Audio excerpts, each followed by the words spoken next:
David, Good morning. good Debbie. morning. And you're retired now, are you? From one job. From one job. So Yeah. what are you doing now? Well, I'm on the city council. Yes. And also a general contractor with my. Okay. I'm in business with my son. Okay. David III. And I have a question for you about that city council thing. What do you think about the monument? Do you think that the insurance company will repair that monument that got struck by a car the other day? Well, hopefully it will, but the city is making a move on it now. We've removed the broken monument, and we're sending it to a company, I think, in Alabama, to have it restored. Wonderful. Good. Because I looked at it, it didn't look like it had big chunks missing. It was for it those folks broke. that don't know, it's probably 8-10 feet tall. The Yes. spear is. Yes. And it had the initials of the young boys, I believe, on it. It had some either north, south, east, and west, or it had the initials on it. I'm not sure. Debbie, I'm Okay.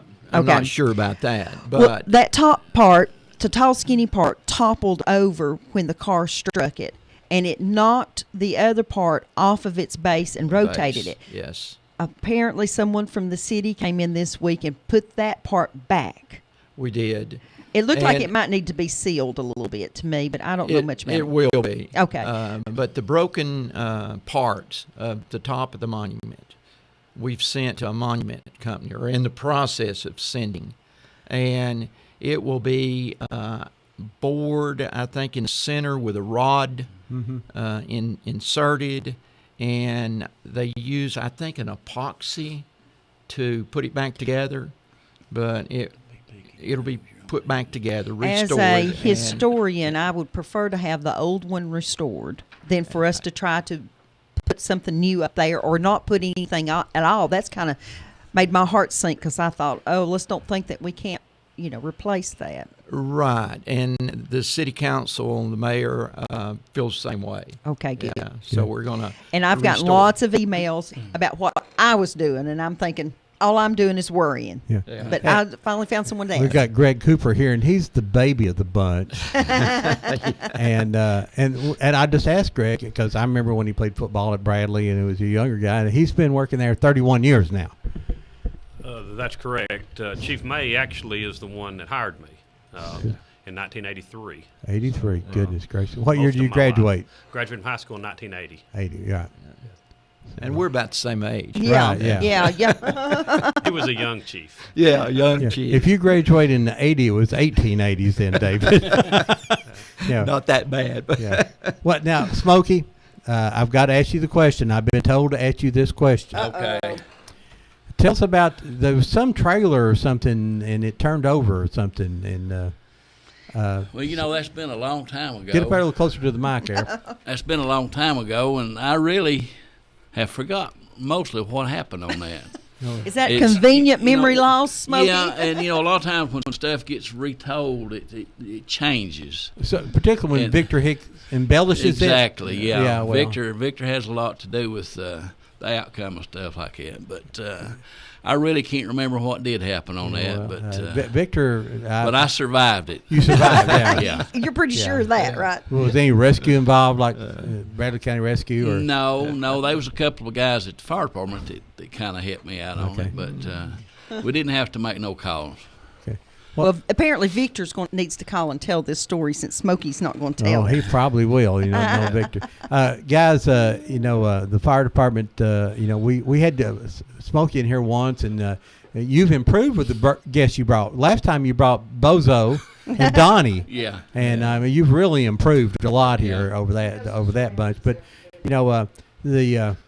what we enjoyed about that last show is that we laughed about a lot of the things that goes on when you guys stay there together all the time. There are funny things happen, and then there are a lot of seriousness and stuff that's happened over the years that you guys been involved in. And I think the happiest thing that I can say about that, we just don't have the big major fires that we did in the 60s and the 70s. We don't have those huge fires. And you were there when the Cleveland Hotel burned? Was that before your time, or was you there? No, I was a volunteer at that time. Okay. Yeah, when did it become a full-time? well, 70? Well, we kind of worked into a full time. from the get-go, the department's always had paid drivers, and then we relied on volunteers for the crew that when we got on the scene, and then we started adding people along, and it probably went into a full paid department. January 75. And that's what I was going to say. January of That's when I '75. started. No, I Yeah. started in October. Yeah. That's it seems like of course, if you go back and read, I've got some pictures of some of the very early fire departments, and they had them, but even back with they had horse-drawn stuff. I got some pictures of that. Now, Ron, I don't remember that. Yeah, well, I was going to say, what was the name of your horse there? David? That was the Cleveland Hotel, which was on Inman Street, Corner of Inman and Church Street. right? And what do you remember about that fire, David? Very much. Well, yeah, now, it's been a long time. Yes, it has been. Yeah. What And- year do you think that was? I think it was in the mid-'60s. And Mid to late 60s. yeah, late '60s. I don't really know. this was before cable, so that was always a big thing. When there's a fire in town, you would either come out to it, or the next day you'd have to drive by. Right. I mean, that was huge, to have the big fire. We're going to have Jeff Day on our show next week, whose family owned the Cleveland Hotel. So I think that would be really interesting. There was a fatality, I believe, at the Cleveland Hotel. That would have been in the '70s. Yeah, it's been 74. Okay, guys, help me out here, boys. Okay. Anyway, there was a fatality there at the Cleveland Hotel, I believe. Yes. Yeah, and, unfortunately. And, also, and of course, I was very young. My father was on the department all my Oh, life. okay. Yeah. And so, I remember the department. I used to go with my dad when I was, in fact, I used to go with him before I was old enough to go to school. Wow. And Cleveland had the old Gamewell alarm system. And how did that work? Well, you actually had boxes that was on your telephone pole, and you would pull the box, and it would go into the main station, and also operated the clock at the courthouse.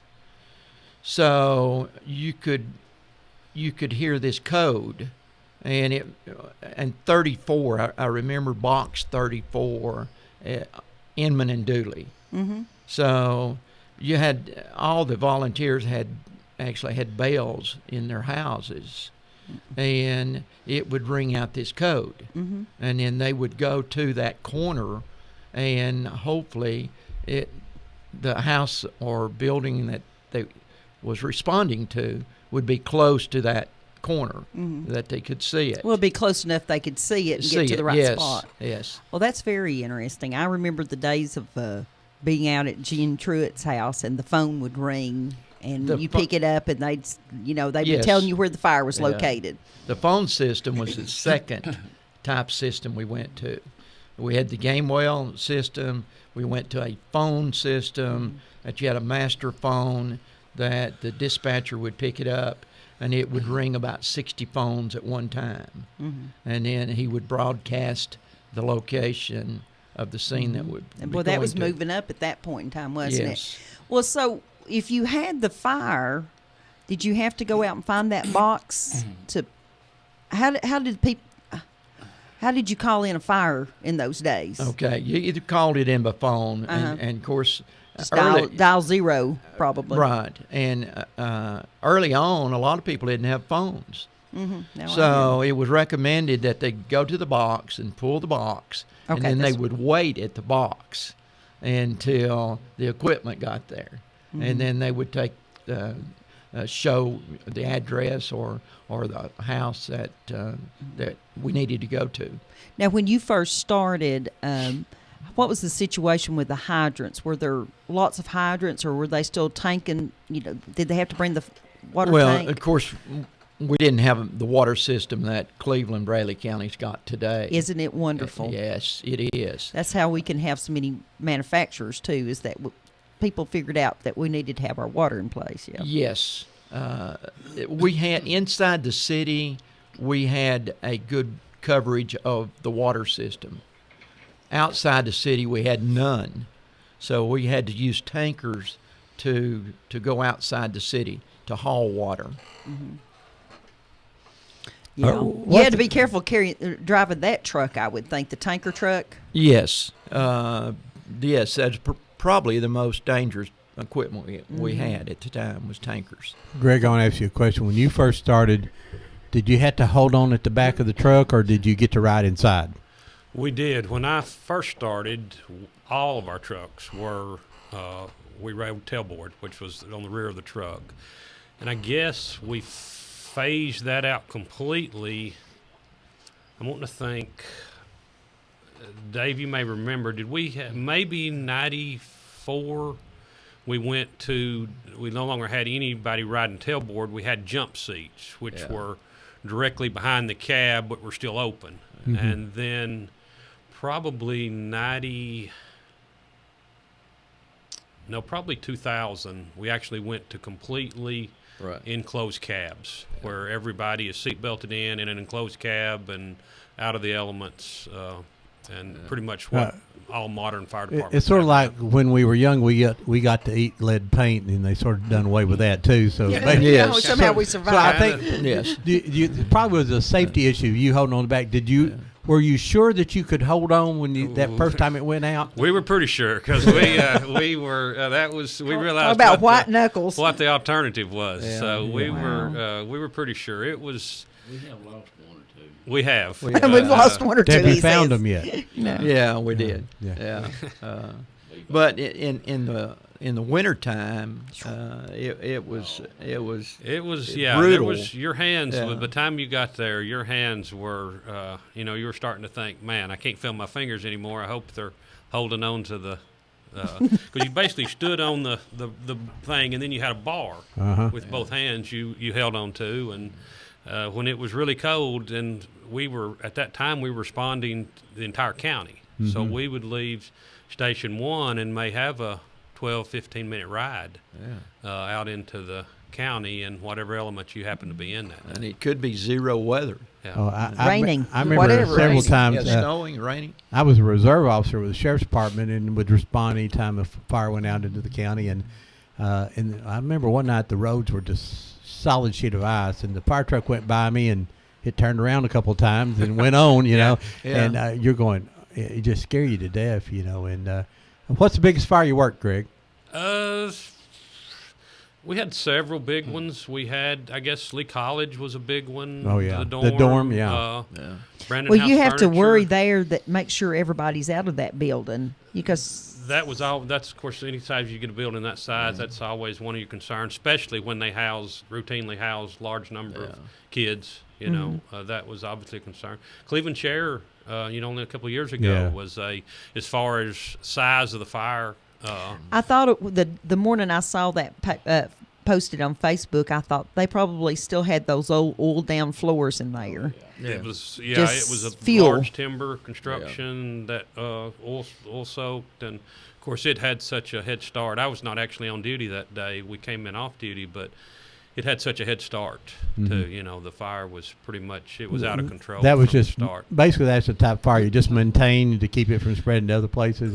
And that's the thought process Yeah. is to keep, what can we save? What can we, we know is already gone, and what can we make sure we don't get anybody hurt? Because you had a big collapse zones and stuff you Yeah. were dealing with and that type of stuff. Well, right across from your main station is the old Hardwick Close, which was the old floors. My dad was born in the little blue house down on the corner of Church And Third. Yeah. It's gone now. Well, my dad was born in that house, so I knew Quabe said that they just oiled the floors every day to keep the dust down. Yeah, very And you go- similar construction. And in you're going to the go building. if that ever catches on fire. Of course, they're near a fire department. Right. Yeah, but that but it's doesn't- still, probably be one of those buildings just just try to maintain. I guess. We've talked Contain it, about yes. we've talked about that. I guess from the Yeah. time that I came. What if this building ever came? And we've had a couple calls Right. that we was able to jump on it, good response time, and didn't get a headway. Smokey, Yep. what's your biggest fire that you worked? I was just talking today. Probably I started in October '74, in the old Philhar building downtown was the first big one that I was on, and I was Which one was that? That'd be on the corner of First Street and Ocoee. Street. Was that yeah. where Lay's would have been? I Yes. think so. Yeah, yes, yeah, Lay's. yes. Yeah. Yeah, that was a big. There's some. I've got a picture of that one, matter of Do fact. you? Yeah. That was the first one that I remember being on. Big fire, Uh-huh. and I got a pretty good scare put in me that night. But man, everything that's just part of it, Yeah. And, but What about the Tabernacle fire, boys? Yeah, I was I- out of town on that one. Yeah. I know that we only lived a few blocks from there at the time. I think we might have actually felt a little when we. What was There's that? some good stories to that. But that was a hot fire too, because I It- remember some of the lens in some of the fire trucks, the taillight lens melted Yes. in one of the trucks. Yeah. Yeah. And it was arson. Yes. And- Oh, yeah. Yeah. And actually, I guarded those guys the Yes. next day when we went to court. I took them to court, and we opened up those paint cans, as I called them, and the gasoline smell was unbelievable. And right. Of course, I forget what was the officer's name? It was standing in the parking lot when it went off. Davis. No, it wasn't. Last I name? can think. Anyway, they asked what kind of fire was it, and he just responded on the radio, big one. yeah, they said, "Well, what kind of fire is it? It's a big one." He said it lifted the roof 5 or 6 feet up. Yeah. But For folks that don't know the story, he had gotten a call about a burglary in process or something, and I think Charlie Davis was across the street. Okay, and Charlie Davis is the person I was he thinking. he called in, and then there was 2 officers went, and gosh, they I can were see his kind of name, can't think.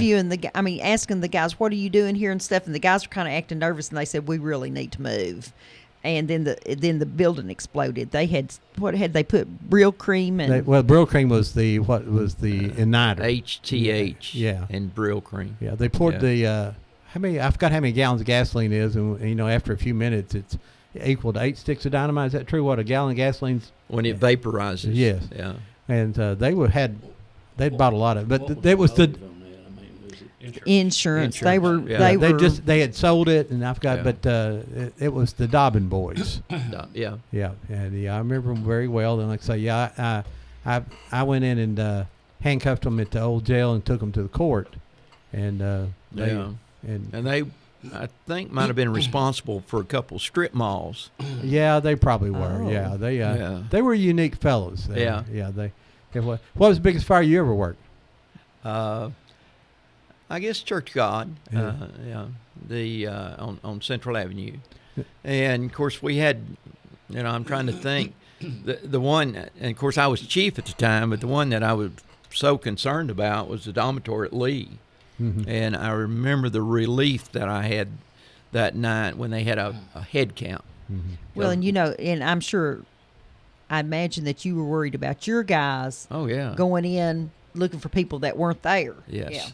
M- Yeah. My dad ran Philip Foscue when it burned on 20th Street, Yeah. Ocoee Street down there, South Southeast. Dakota. South Yes, Ocoee. yes. It And, burned. and the foam rubber it just keeps reigniting over and over. Yes. It melts. Yes. And I remember that one well, because after that I was in high school and had a part-time job there, and I got to clean up all that wet, soggy, black, smoky foam.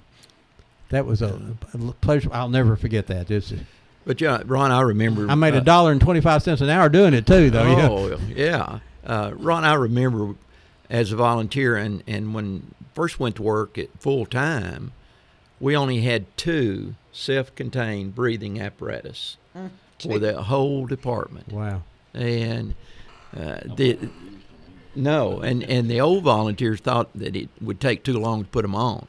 They would just run right into the house Yeah, if you put that compared to now, we have 8 on every engine. yeah.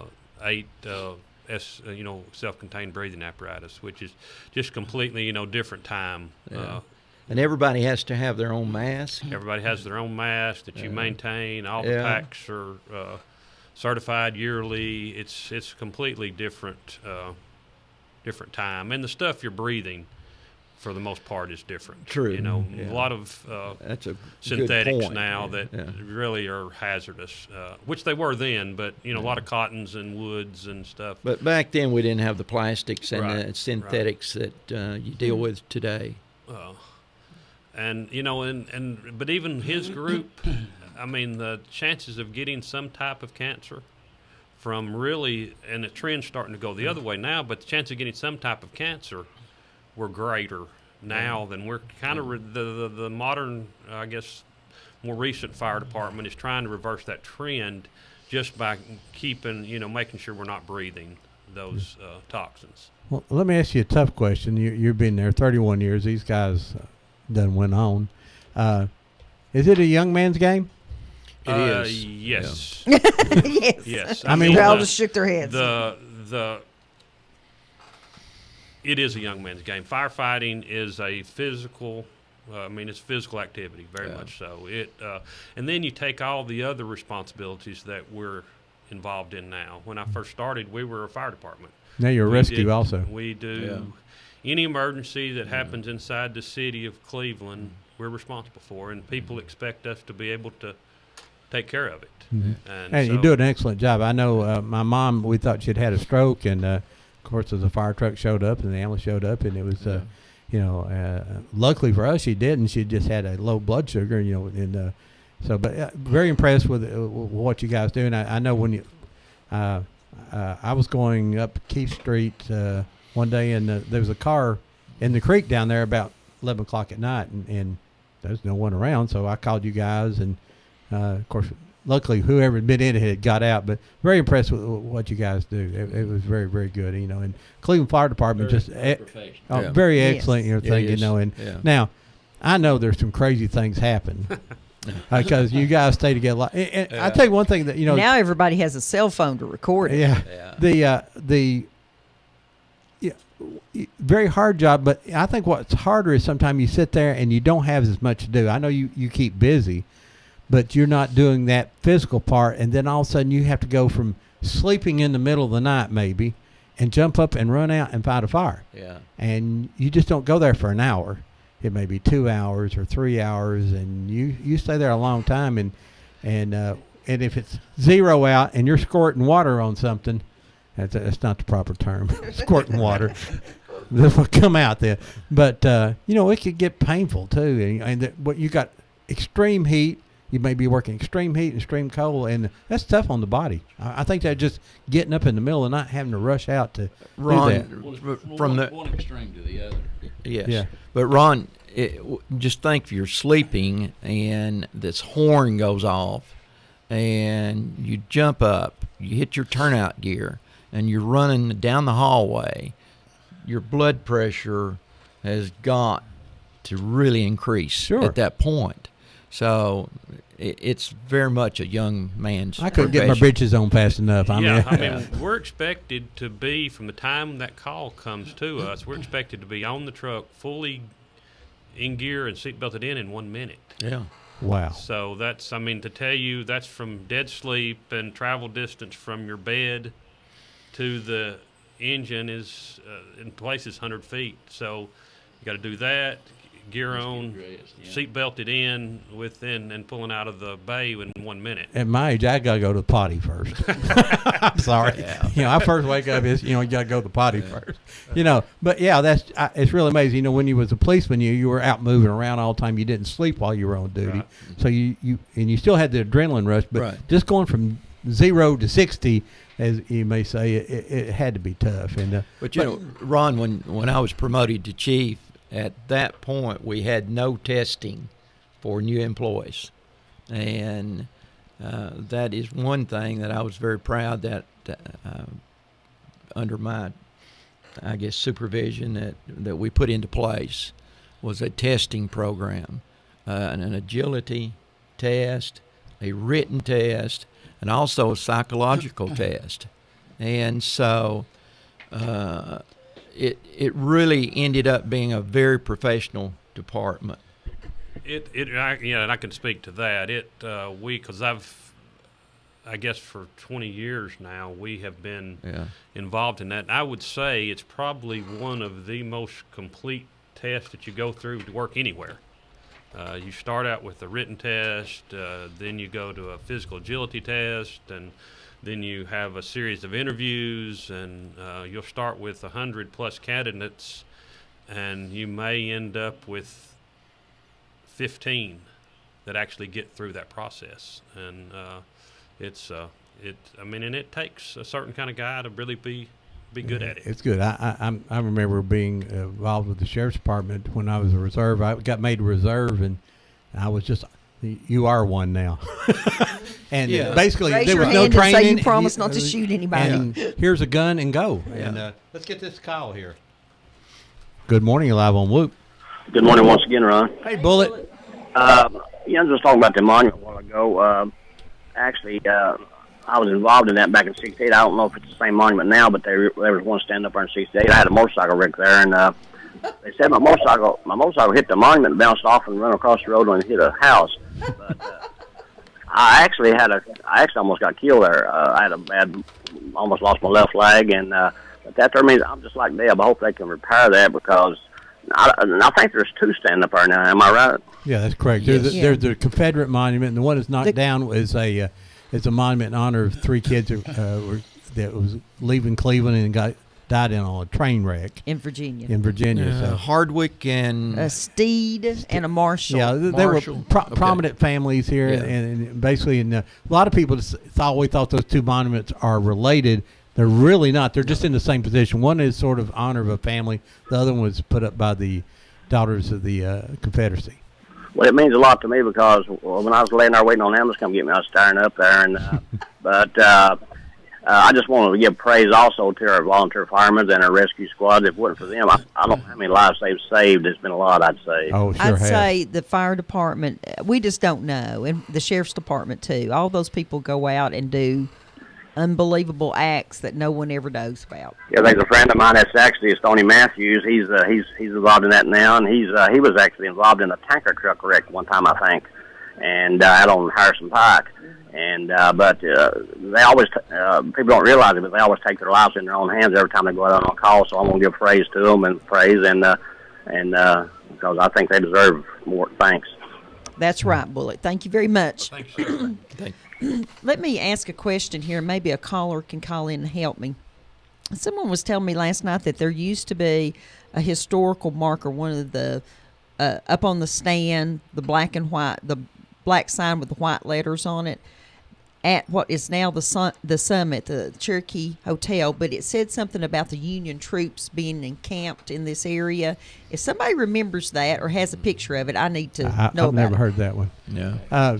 Guys, the Bullet said there that you take your hand, and just driving there, that if you've ever run some kind of emergency traffic, their cars try to beat you and they pull out in front of you, or their lights come behind and they just blow up and stop right out in the middle of the road, and it's hard to stop one of those tanker trucks. It's hard enough to stop a car, but you imagine all that water. And we had Scott Berry was killed, and a volunteer for the Bradley County was killed when the truck shifted and turned over on him. Yes.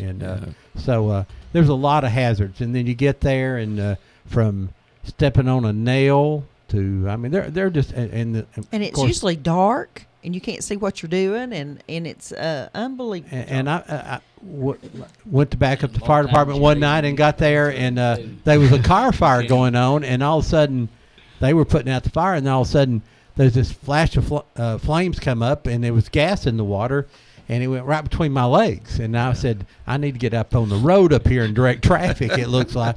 Because, it just meant that fast. That fire spread when gasoline, it was just like, whew. One of the stories I tell here, and I've told it several times, so bear with me, but one of the early fires that was documented here in Bradley County, old C.C. Cards had opened up his shop there on Inman Street, and they didn't know a lot about gas and oil and such when they first came out with the automobiles. So as they would get the cars that came in on the box car in parts, and they had to put it together in the shop. Well, they just pour the gasoline and stuff that they didn't use out in the street. They didn't know anything. You know how that things went then. So over a course of several months, this got to be quite a problem, and some fellow walked out at the woolen mills and lit his pipe and threw down the match, and the fire went up the ditch line all the way up and blew up the garage at C.C. Cards, and they were calling it the mysterious explosion. Now that's where the ramp is. There was the right on Inman Street across from Chase, the 2-story building there. It's got the That's big ramp, just but that been was Ford. refurbished. Yeah, It's beautiful painted now. sort of a purplish. Yeah, Tell me, go ahead. I was just going to say I worked at Hall Chevrolet when I was in high school there, as a senior, and that's where back in those days when the new cars came out, it was really Oh, it was a thing. big Yeah. deal. Yeah. Well, Hall Chevrolet kept most of their cars stored in that building because I remember we'd go up there and bring them down that ramp, take them down there for show day. That had to be interesting to drive down that ramp. Yeah. Yeah. Kind of be scary. I wanted to mention here, Ron, before we go any farther, that for those of you listening, there's a old racers reunion today in Dalton on Gordon Brown's farm. It's 1476 Miller Road Southeast in Dalton.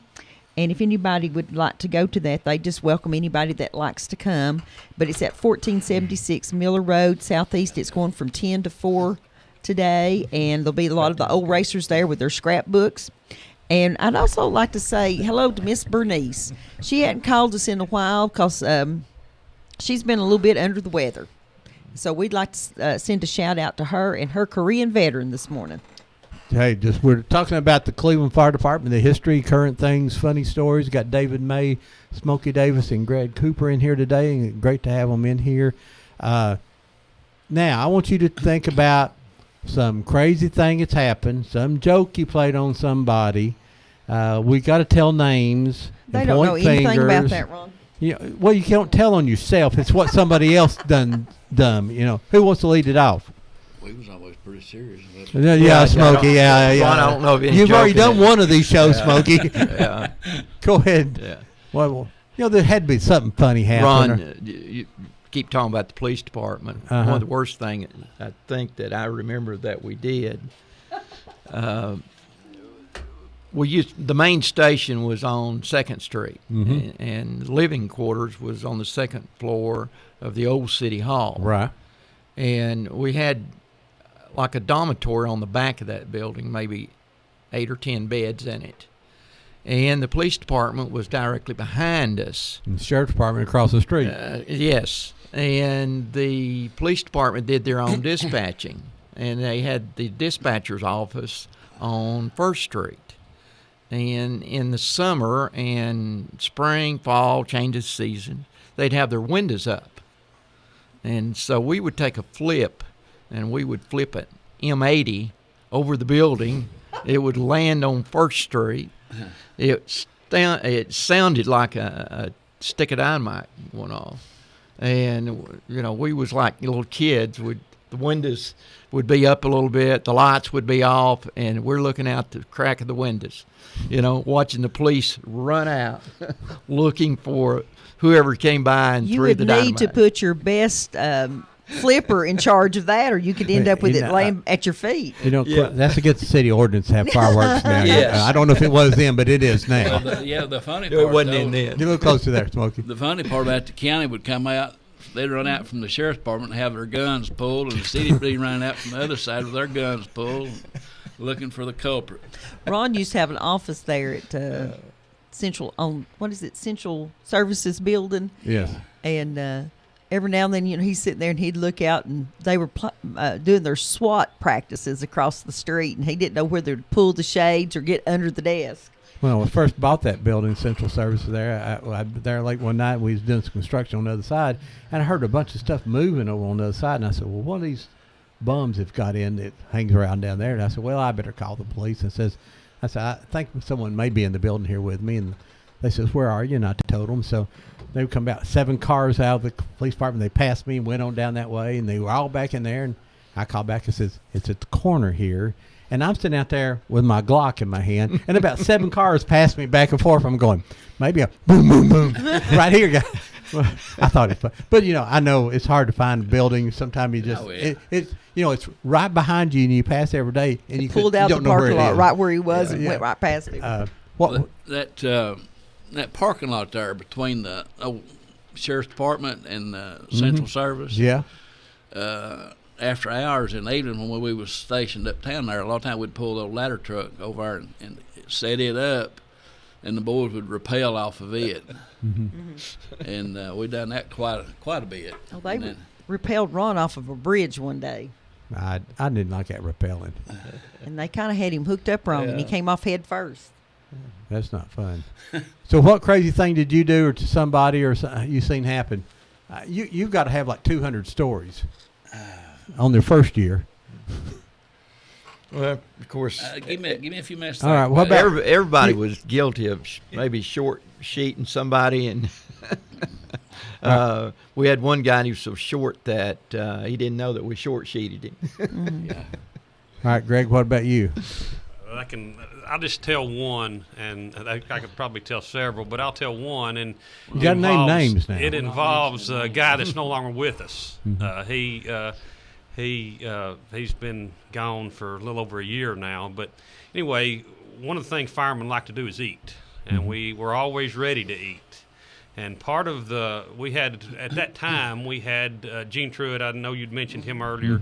He was an older fella that went to bed early in the evening, and usually around dark. Well, the fella, and I wouldn't mention his name, Wendell Couch. Oh, yeah. don't- He Okay. he got on the intercom, and it was customary when you got ready to go get something to eat, you get on the intercom and you'd announce where you were going. And so at that time at the main station, we had about 15 or 16 guys that were working at the main station. So Wendell got on the intercom and hollered Crystal.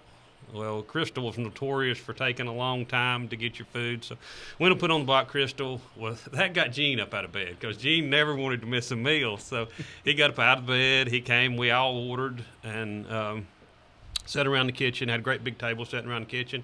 Wendell took our order. We tried to pay him for the order before he went. He said, "No, I'll just get it, and you can pay me when I get back." So we sat there, and we talked, and time kind of rocked on, and we thought, man, Crystal's really taking a long time tonight. And it rocked on for 30, 40 minutes. Wendell never had got back to station. And finally somebody walked back outside and said, "Wendell's truck's out there." And so Wendell had taken our order, got everybody all excited about the big meal at Crystal, and went back and went to bed. And so that was kind of Wendell's nature. He was always good for a practical joke. What any stories on Bozo? Not None that we can talk tell. about. Oh, those kind of stories. On a, Well, you had I seen Perry Ingram this morning. I know Yeah. he was a fireman there. Yeah, and, yeah, and Alvin Perry Howard. could drink more coffee than anybody I've yeah, ever he was a known. coffee drinker. yeah. I don't care if it's 99 degrees. I He's think got part of his blood is made up of coffee. Made up of coffee. I think we got a caller to that flash, or did I I can't think see. there it is. Good morning, you're live on Old Town Cleveland. Who am I speaking to? You're speaking to Ron Moore, Miss Ella. Hey there. How are you? Did you go get drunk last night? No, you know how many I drink. I don't know how many you drank. I know what you say you drank. I drank 3, Oh, 3 beers.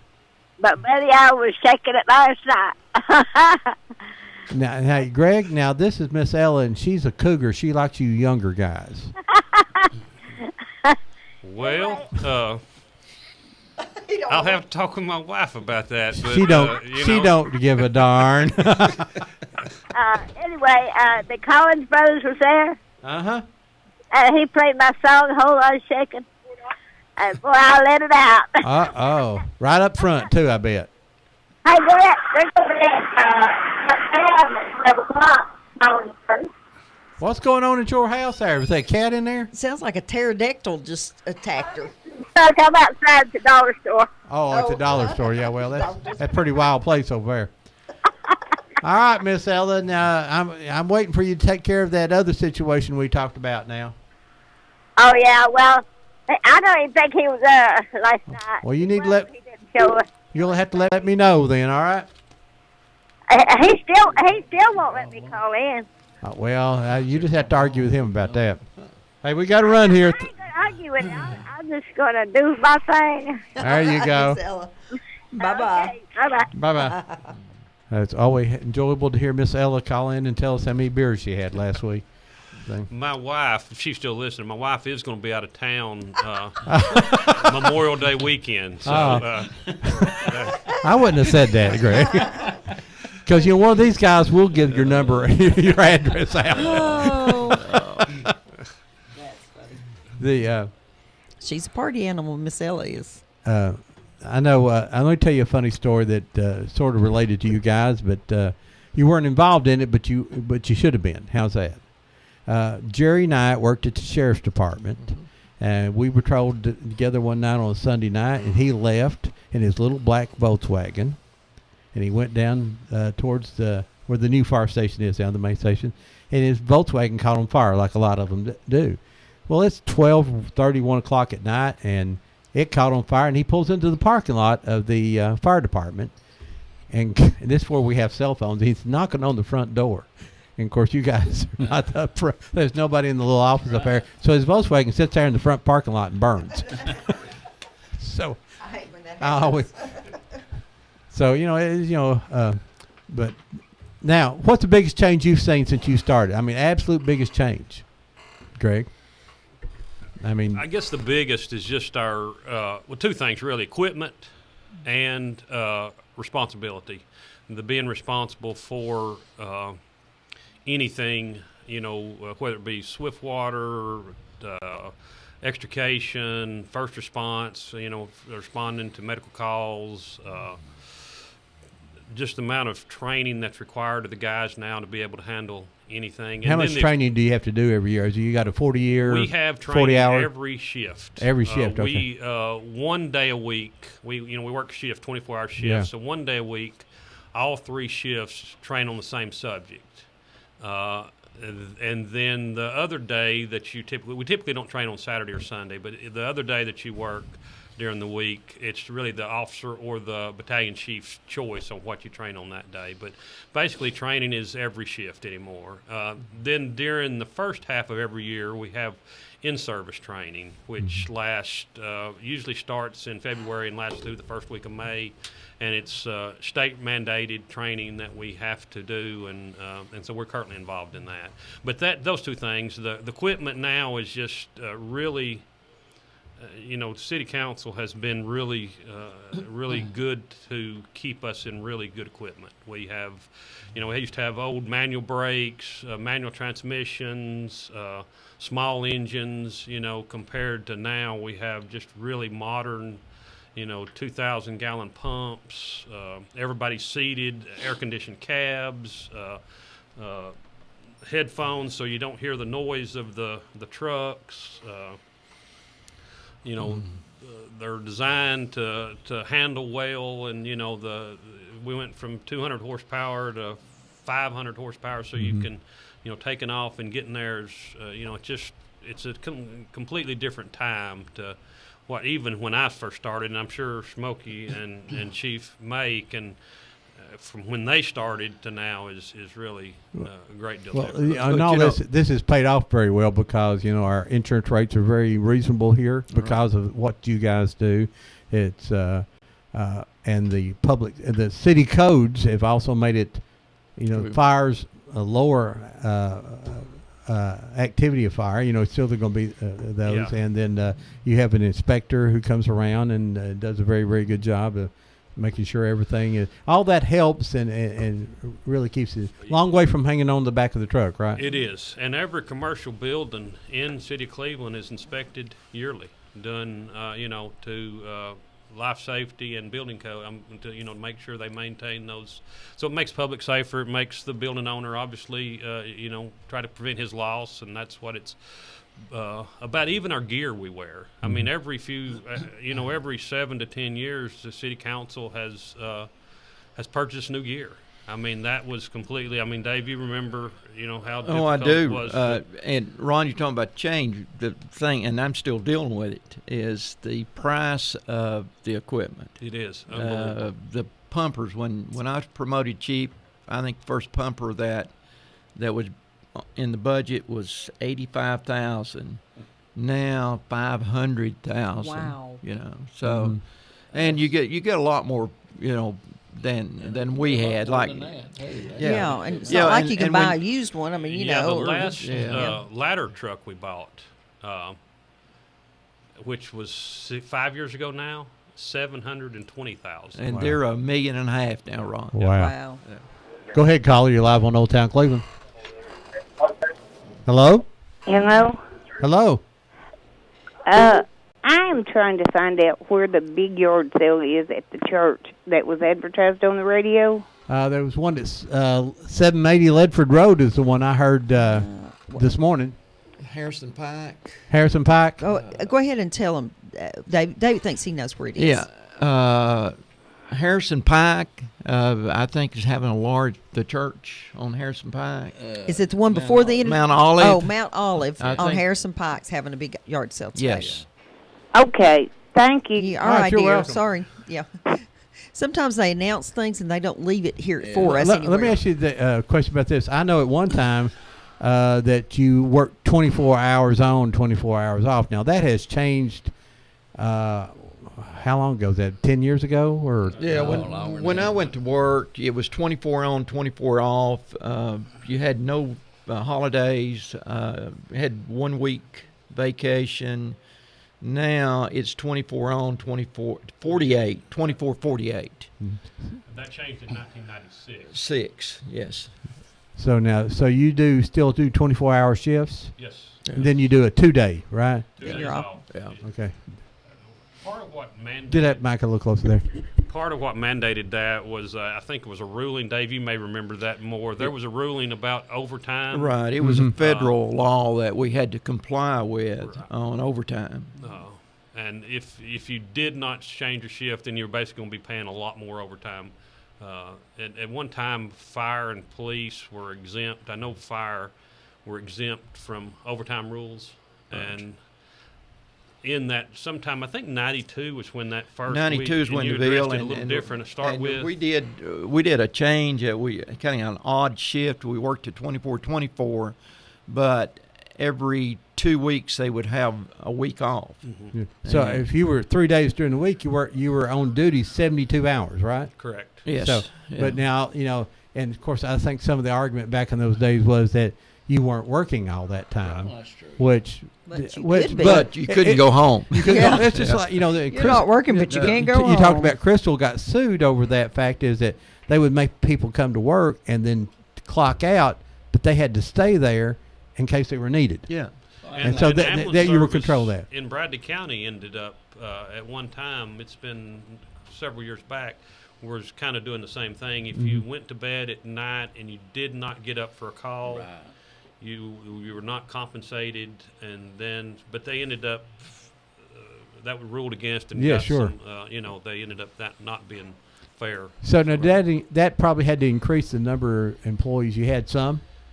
Initially, it did not. We were able to, and then, were you on the council at that? You had left when we went Yeah. to 48, correct? Initially, we did not hire, but it did leave us to doing some things that, I guess, some creative staffing in order to maintain the same level of service, and we had to do some creative staffing to, keep enough people there to man the apparatus. So. Now, do all of you remain on call at all times? Is it We do. They have a recall system that initial recall is for a battalion, which is a group of men that, and then after that we'll call all off-duty personnel. We do not use that nearly as much as we used to because our trucks are staffed better. We have more stations, more people, so in most situations, unless you have the big fire like Cleveland Share or something like that, most situations we handle those with the people we have on duty. I know, David, that all fires concern the firemen, but what about a fire like at Olin? They all went, when I said that. Yeah. Greg, what big of a deal would that be for a fire at Olin? And do they have firemen there that take care of things before you get there, or? They do have their own fire brigade. Okay. Currently, we are not the first responding agency to Olin. We have been for, I guess, until the last contract. Well, no, I guess, when did we go just for, anyway, we're currently not involved as a primary responder.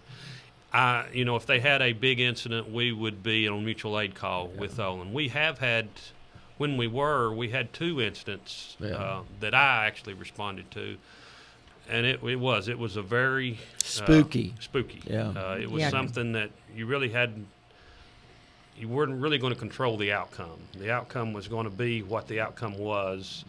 What you brought with you was really not going to, excuse me, affect the outcome. The products they had on site were going to do what they were going to do. Yeah.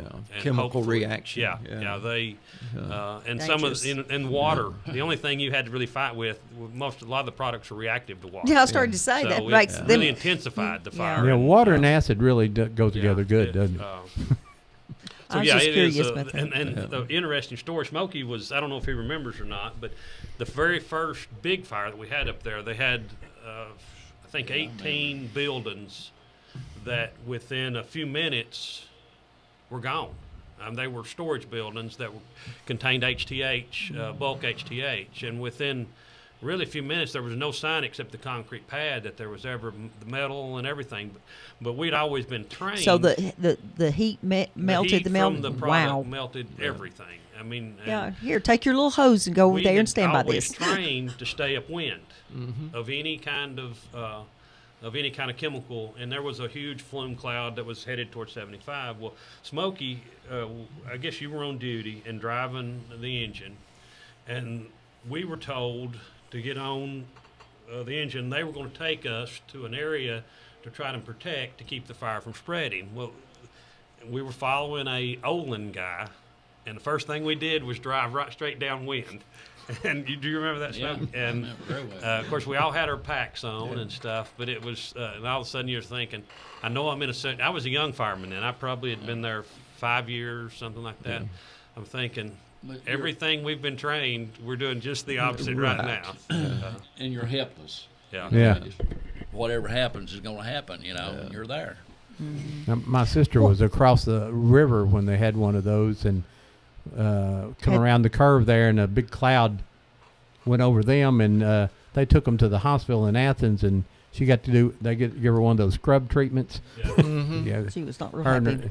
and yeah, that was. She was quite concerned about that. and- Olin does have their own fire brigade. Yeah. They are trained and and they're to try and initially handle and hopefully get before they try to handle any kind of incident themselves and hopefully be able to control it before it's especially there. It's all about time. Any fire response. I mean, how well you control the fire is just time and.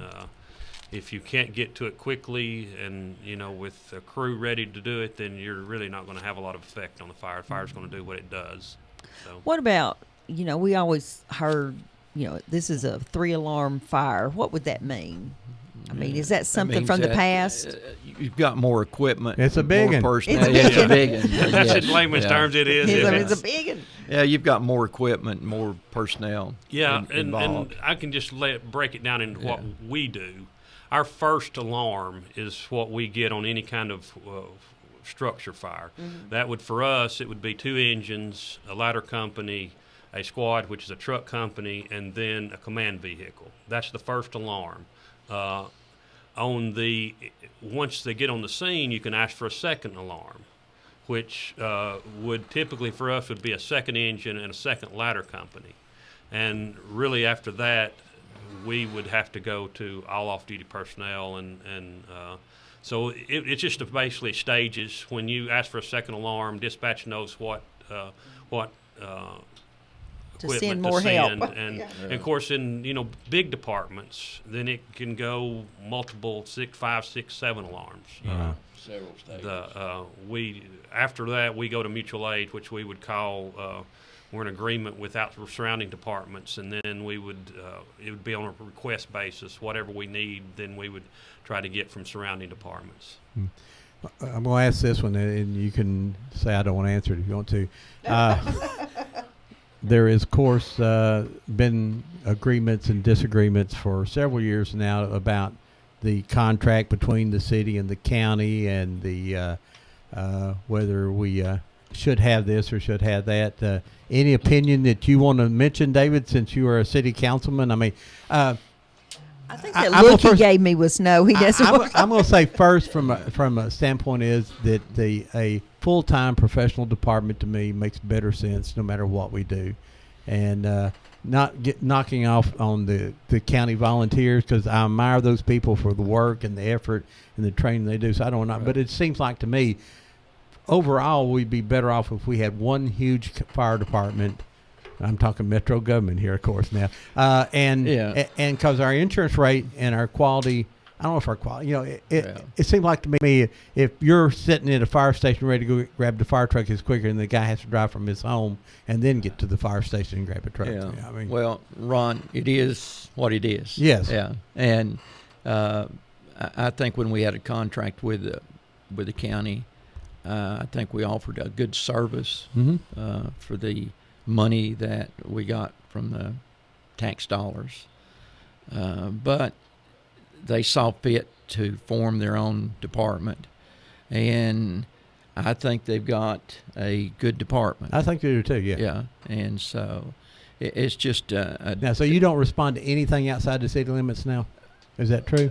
That's correct. We, as a first responding organization, we will respond on a mutual aid basis to anything at any time. But now, do they come back towards you if you needed help with the volunteer coming to help you? Yeah, and really, that's good. In most cases, we do not.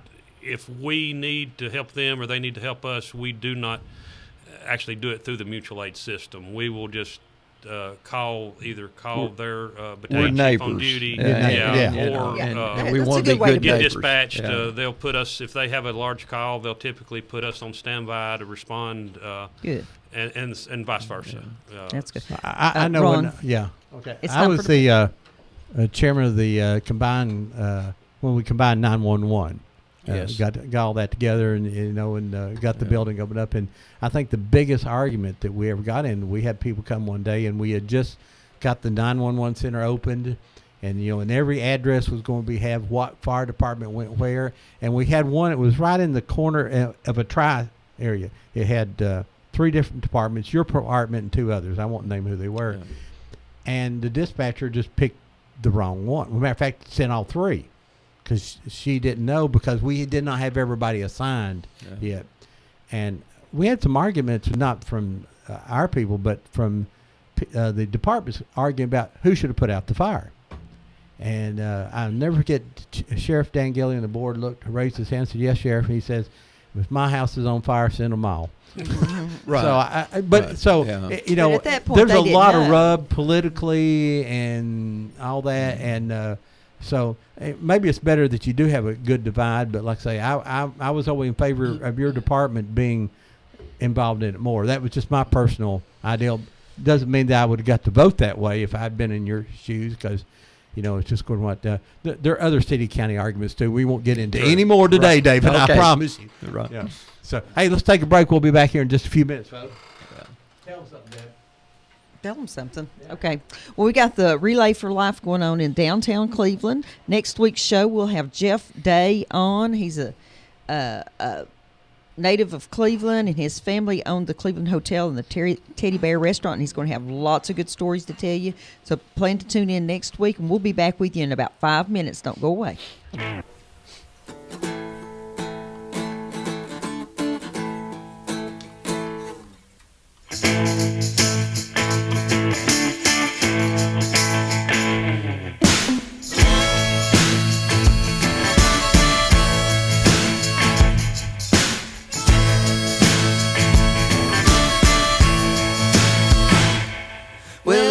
By the river, and she got herself a good man.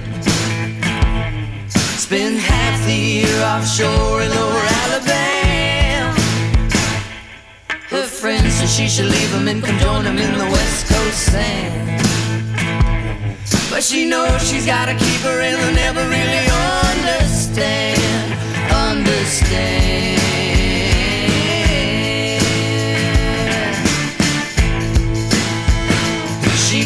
You're listening to WOOP-LP, Cleveland, Tennessee. WOOP FM is a broadcasting service of the Traditional Music Resource Center, and we play America's original music.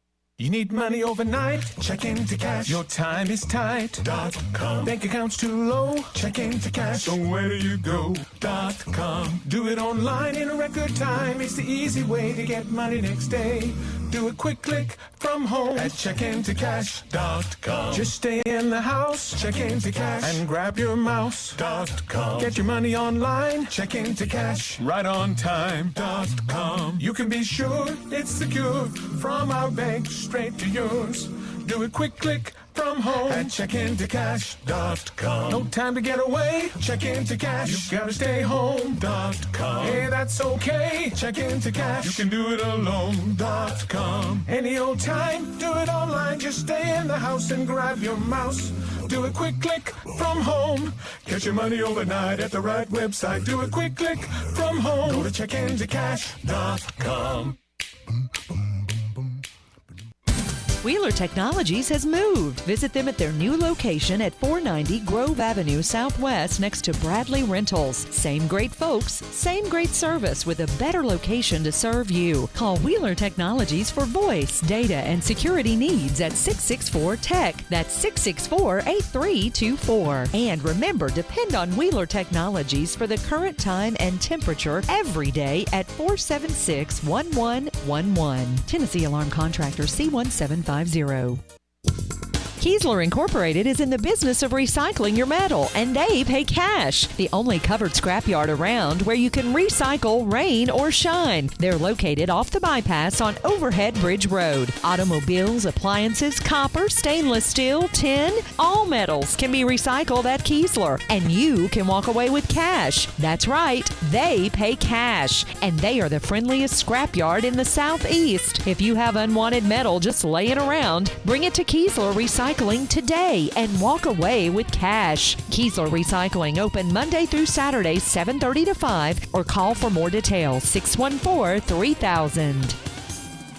I'm Sandra Knight, and I want to bring my 18 years of experience as the Bradley County engineer to work for you as the road superintendent. I recently received an incredible endorsement from the current road superintendent, Tom Collins, who's retiring from this position. I'm excited about the new possibilities this job can bring and look forward to bringing my knowledge and work ethic to this position. I want to continue to move Bradley County forward and maintain our county road system. I'm asking for your vote for county road superintendent. Please participate in early voting or come by on Election Day, May the 6th, when this race will be decided. Make the right choice and put my experience and dedication to work for you. Paid for by the committee to elect Sandra Knight, County Road Superintendent, Tina Bishop, Treasurer. In the nation, we're behind you 100%. Add brand new belongings from Nationwide Insurance, and we'll replace stolen or destroyed items with brand new versions. Call Eric Neff, Nationwide Insurance, Brian Norton Agency, downtown Cleveland, 599-1026. Nationwide is on your side. Optional feature exclusions and limits apply. Damaged items may be repaired. Consult policy language for specifics. Nationwide Mutual Insurance Company and Affiliates, Columbus, Ohio.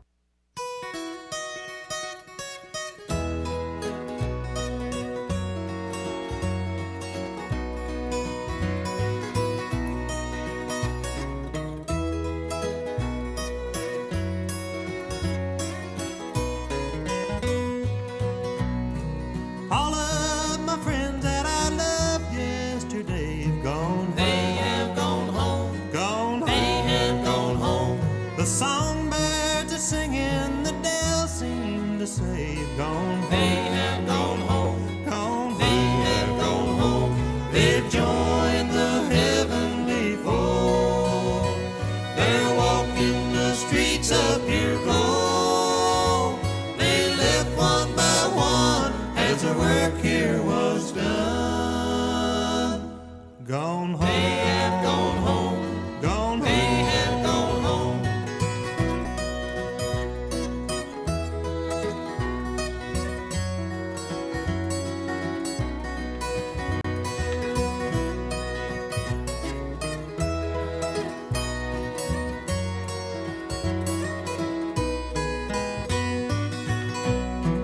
Life here is lonely since they've gone before. Gone. They have gone home.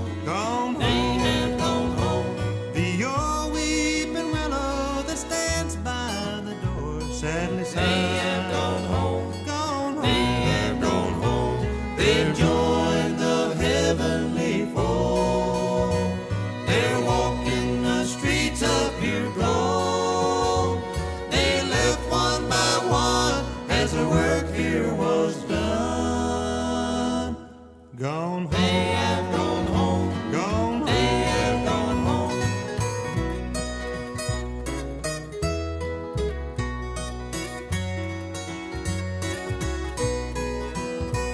They've joined the heavenly fold. They're walking the streets of pure gold. They left one by one as their work here was done. Gone home. They have gone home. Gone home. They have gone home. We play that song every week at the break there called Gone Home for all those folks who've gone home in this past week. And so if you had a loved one who passed away, we dedicate that song to them. And we lost Coach Kidwell this week. Yes. And our sympathies to that family. Getting started here, I want to talk to Greg for a few minutes and let him tell you about an activity that's coming up here countywide in a few weeks. What's going on, Greg? May the 17th, from 10 o'clock till 2, we're having open house at all the Cleveland fire stations. This will be the third year that we have done that. And each station will be offering a little something different. There will be different activities, different demonstrations for some of them will be, for kids. Some of them actually adults can get involved in.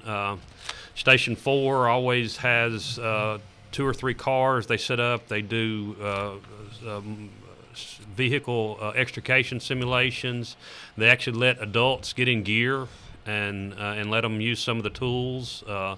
Station 5 will be having their smoke trailer, which is a simulation of a house that they put kids in, put smoke in it, teach kids to exit and enter, and Station 1 will be having different demonstrations with fire hose and stuff like Station 2 will be doing fire extinguisher demonstrations, and there it's interactive. So the community just needs to come out. They do.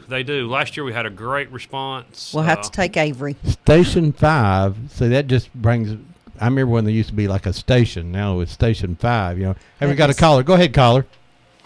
Yes, Debbie's already covered. I just wanted to say Jack Kittle was one of the finest assets Cleveland Cleveland, Tennessee's ever had. He was a fantastic person. Sure was. He really touched my life. And other thing I want to ask the question about to the firemen, the Dalmatian dogs hanging out at the fire station. I remember, this just tells my age, I remember walking downtown to what was the main station downtown, and there was a Dalmatian dog just like it was supposed to be. And I just wondered how that tradition got started, or does anybody remember that dog? Is anybody there as old as I am remember that dog? And I'm going to hang up and listen to your answer. Thank you. Thank you, Dale. Yeah, Ron, I remember 2 dogs that we had. The first dog was a great dog. We never had a problem with it on wanting to snap at kids. Uh-huh. The second one that we had was a great looking dog, but was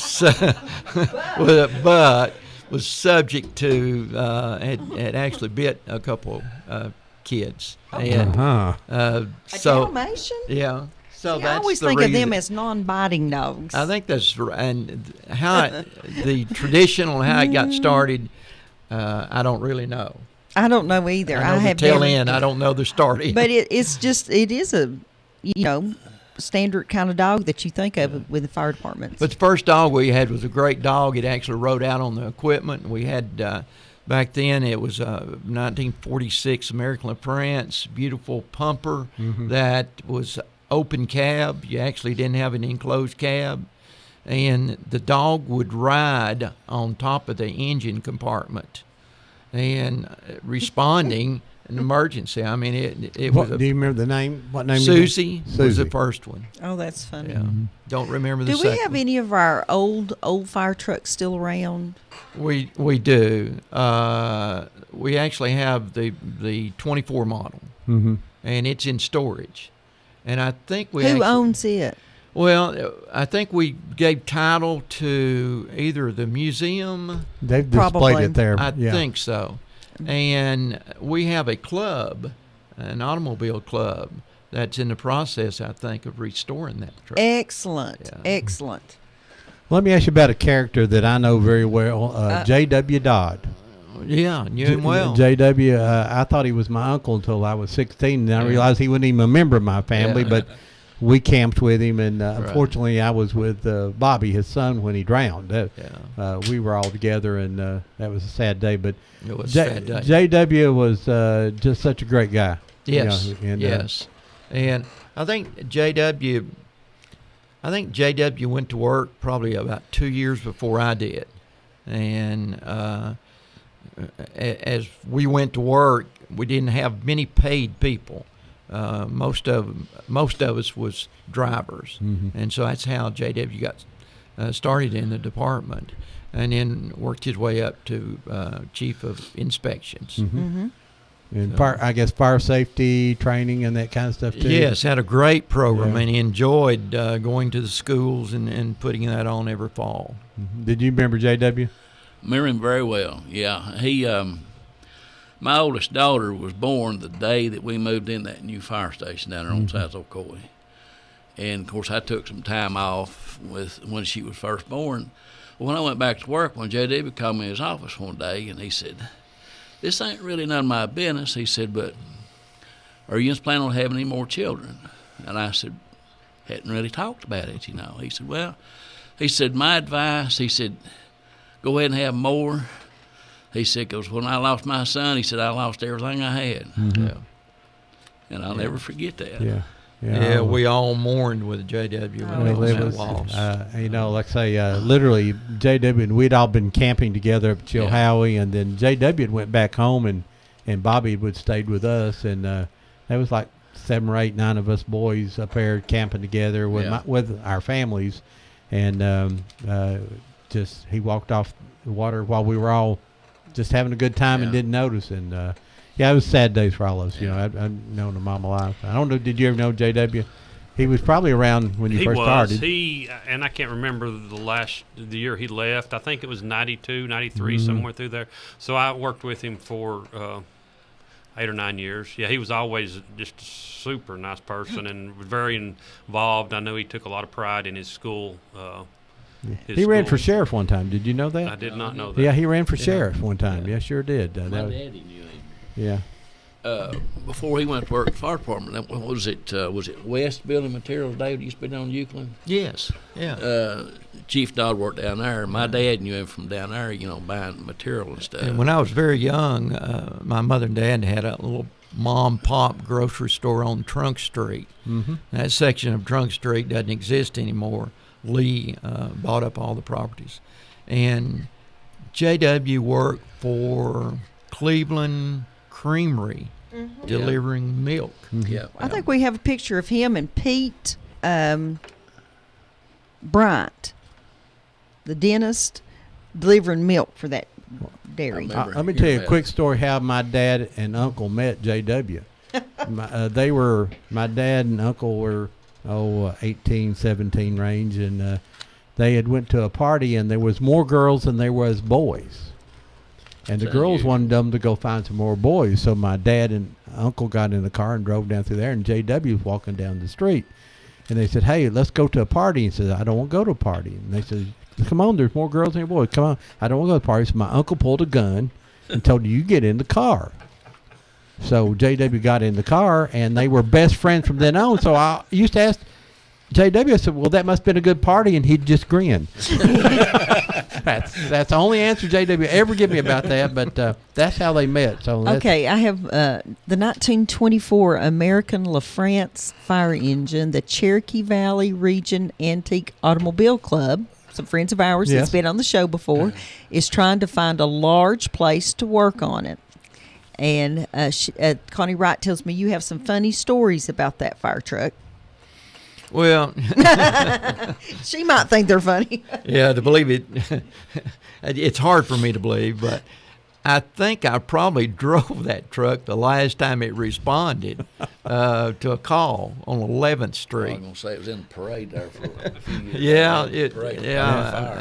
But anyway, it was one of those fall days, and we'd had a lot of calls. Most of it was woods and grass, and we had all the equipment out, and we got a call on 11th Street that back then there was a house trailer, I think where North Cleveland Church of God's parking lot is now, on the east side of where the church is, and that's the only thing we had left, and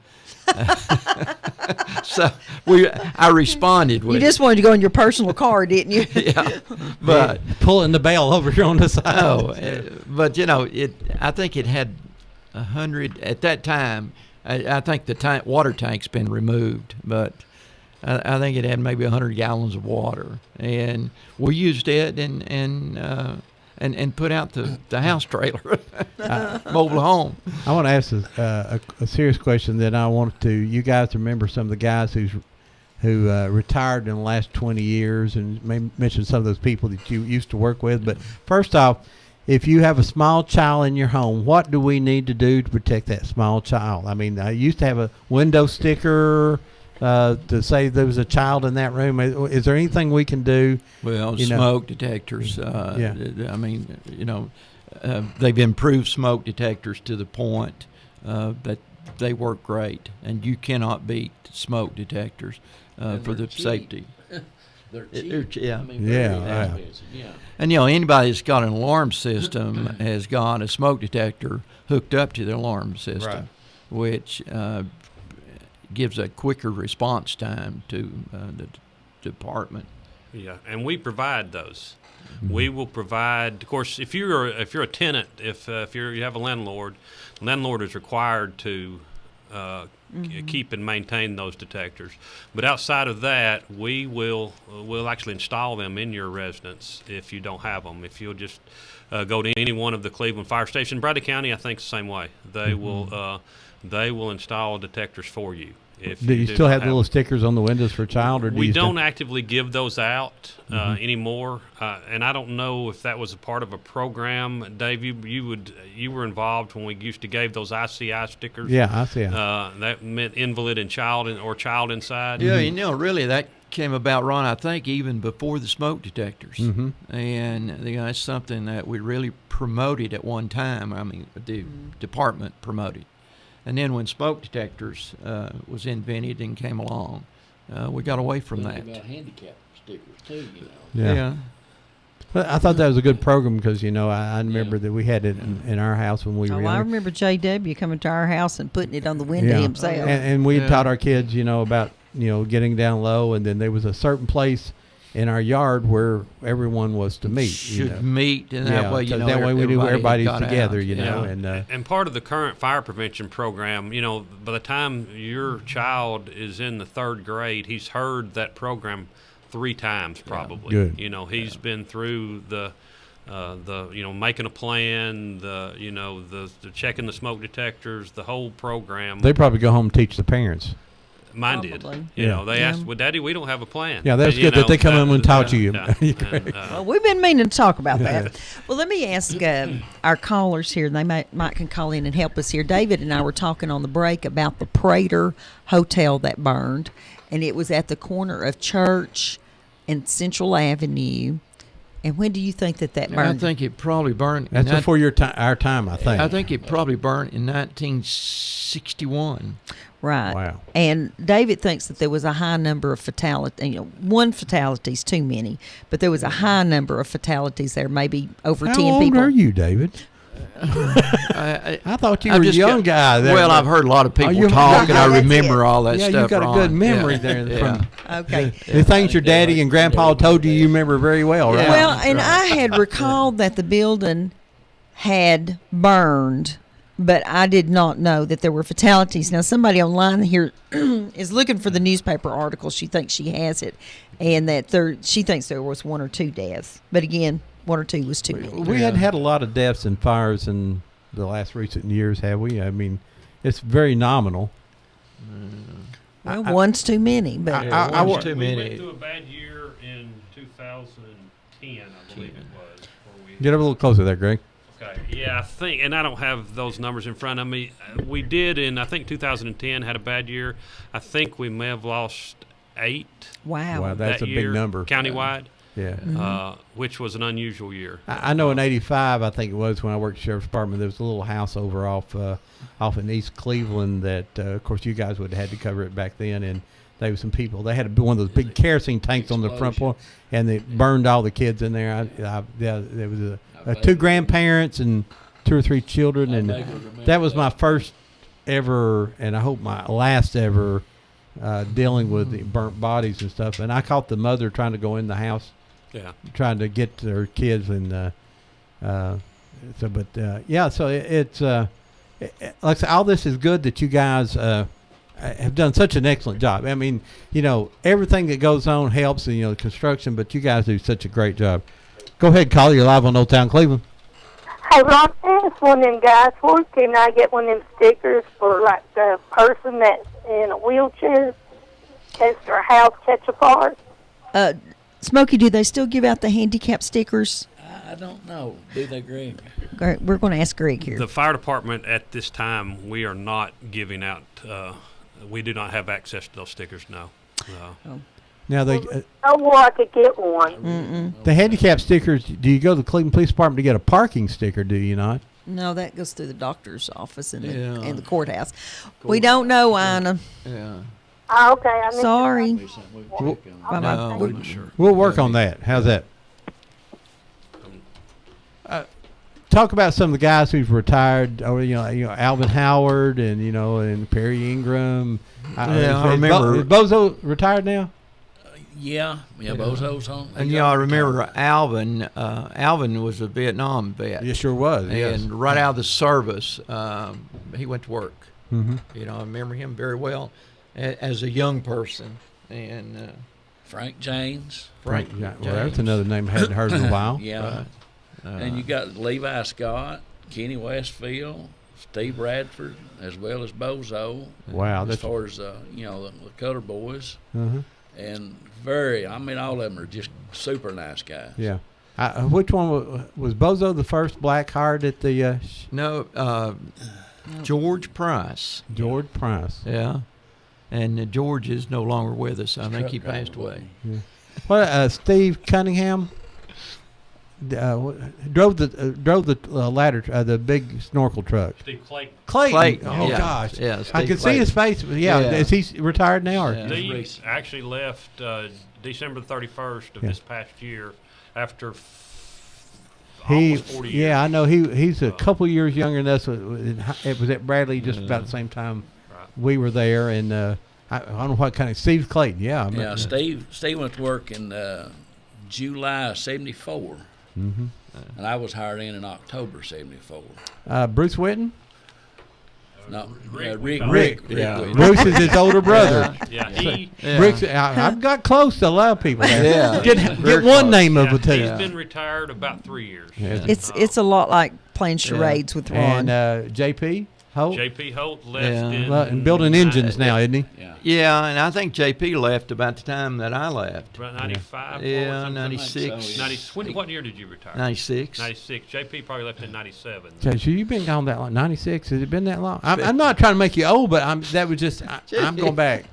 You are old, but I'm going, 96. Wow. Ron, the phone's flashing. Let's answer it. Leave I just had to pick on Dave a little bit here. Yeah. Hey, good morning. You live on Old Town Cleveland. Hey, good morning. This is RD. Hey, RD. What's up, buddy? I'm just wondering, do you all train on, do anything on like rail car derailments? They see more and more of these oil tankers derailing and blowing up. I don't know if y'all are probably old enough to remember the explosion in Waverly, Tennessee. Oh yeah, I remember that. Right, I was working about 8 miles away. I actually saw the fireball from the explosion come. Wow. In that we lost the fire chief and the police chief and local high school person. I've always read that they use Waverly as a training aid of what not to do in a hazmat, because apparently they did everything wrong in that. So I just didn't know if y'all do any training on derailments. You get a lot of trains coming through here. We do. We every year we do have a section of training that are just involved. We're lucky enough to have Norfolk Southern that actually does that training for us. They have a mobile training car that they pull into Cleveland and pull off, obviously on a spur line, and we actually take all of our people through that training. And then in general hazmat training, which we required to have every year also, that hopefully would be able to I guess not control, but at least to contain, any type of accident we had like that. Very, very good, very good. And I got one more question. Several years ago, probably 10, 12, 14 years ago, I brought y'all a little thing down to the fire station there in South Ocoee. I don't know if you got it still. I told you it needed a protective case around it. Come out of an old cabin in Missouri. It was one of them old fireball tin cup arrangements that they used to sell door to door. A smoky-colored glass ball in a metal cup. It contained carbon tetrachloride, and the glass ball did. And you would hang it on the wall, and the theory was when it got hot, it would break that ball, and the carbon tet would flow down into a tin cup and squirt out little holes in the side. And I had that thing for years in my basement in a box, and I said, I got to get this thing here. It needs to go in a museum because I don't know what to do. I'm going to turn this over sooner or later. I brought it down there, and the man, I said, here, I want to give this to your little museum counter here. And he said, what is in that? And I told him, he said, we don't want that thing in here. Right. I said, well, you got it now, pal. Yeah, Carbon Tet discovered that it was hazardous I'm not to sure your what health. happened to it. Yeah. Hopefully it got disposed of, because my wife, she finally saw it. She said, what is that? And I told her, she said, get that thing, take that down to the fire department, give it to them and put it in the museum. Well, I didn't know if y'all still had that. It's probably sitting down there somewhere, and they just don't know what it is. It may be in a drawer somewhere. Maybe. Careful. All right, thank you all. Thank you, R.D. We're pretty good about hanging on to the past, so it could be down there That somewhere. reminds me of when, who was it called you up and you went over to Joe Little's office? Oh, Jimmy Hester. That's a name you haven't heard in a while. Jimmy Hester called me. He was with the sheriff's department, I believe, then, or I don't know if he'd moved. He said, Ron, go with me. So we went over to Joe Little's office down here on Inman Street. Not Inman, but the next street over first, I guess. And he come out carrying a box, and he put it in the trunk. And he says, I said, what is that? He said, well, it's some dynamite, and it already started leaking and stuff like that, and we're going to take it down to the dump and blow it up. And we're hitting Key Street fast. I said, well, just slow down, and I'll go ahead and get out now. You don't have to stop. I don't blame you. But we drove all the way down. I'm sitting up. For some reason, I sit up from my seat. It's in the trunk, so the farther I could get away from the trunk, I felt better. I'm sitting up on the dash, basically. And we took it down there and burned it, and just that's to it. But I was going. I heard it when it leaks. That's like that's nitro, and I wouldn't. Jimmy liked bombs and things like that. He did. Yeah. Back when when the Magic Shelf had all their things, there was a bomb under a car, and I said, I'll make sure everybody gets back. And I said, if you'll get on the other side of me, you're going to be safe because I'm going to be a long way off. Back up. But he crawled underneath there, and just I'm glad there are people like that, aren't you?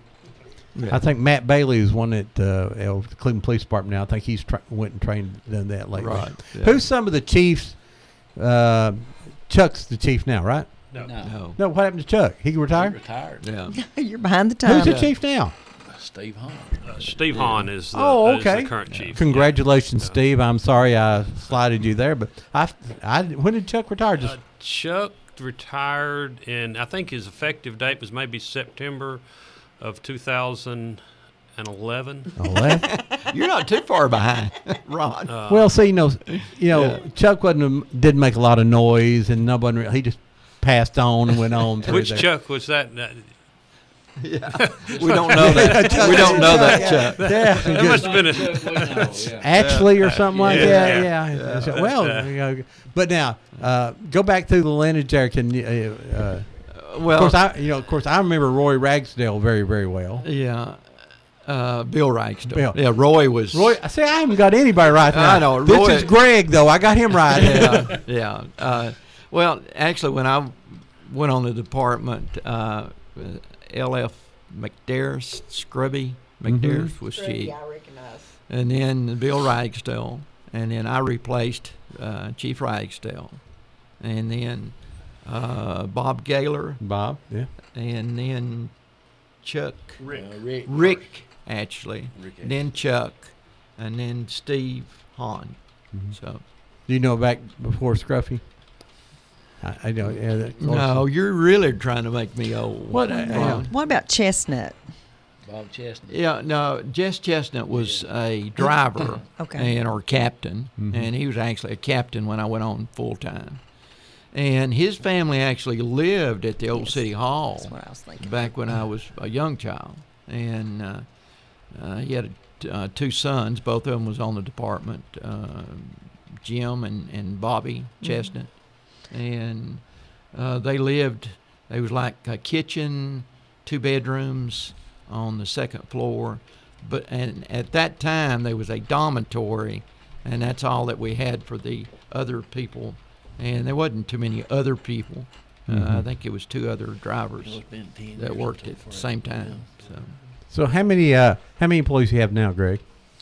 And trucks? Do you know? Do you have a count? Yeah, we have 84 line personnel, and line personnel are people that work 24-hour shifts that actually respond to fires. Then we have 3 inspectors, a training coordinator, a chief, and then a administrative assistant.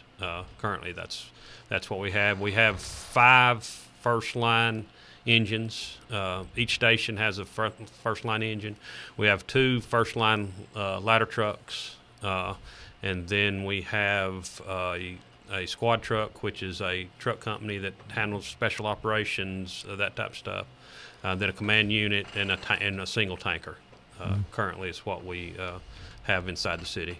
Now, how many people now are EMTs on your trucks? Every truck, most every day, will have at least 1 EMT, and on many trucks will have multiple EMTs. We also have, on several trucks on any given day, have paramedics. That'll be, everybody is trained to a minimum of first responder. Yeah, first responder. And then, but I would, and I don't have the exact number, but over 50% now will be EMTs of the line personnel. Now, is that is it a required training, or is it something that you encourage? Do they get more pay for doing that? They do get a stipend for being an EMT or a paramedic. It is required to be first responder.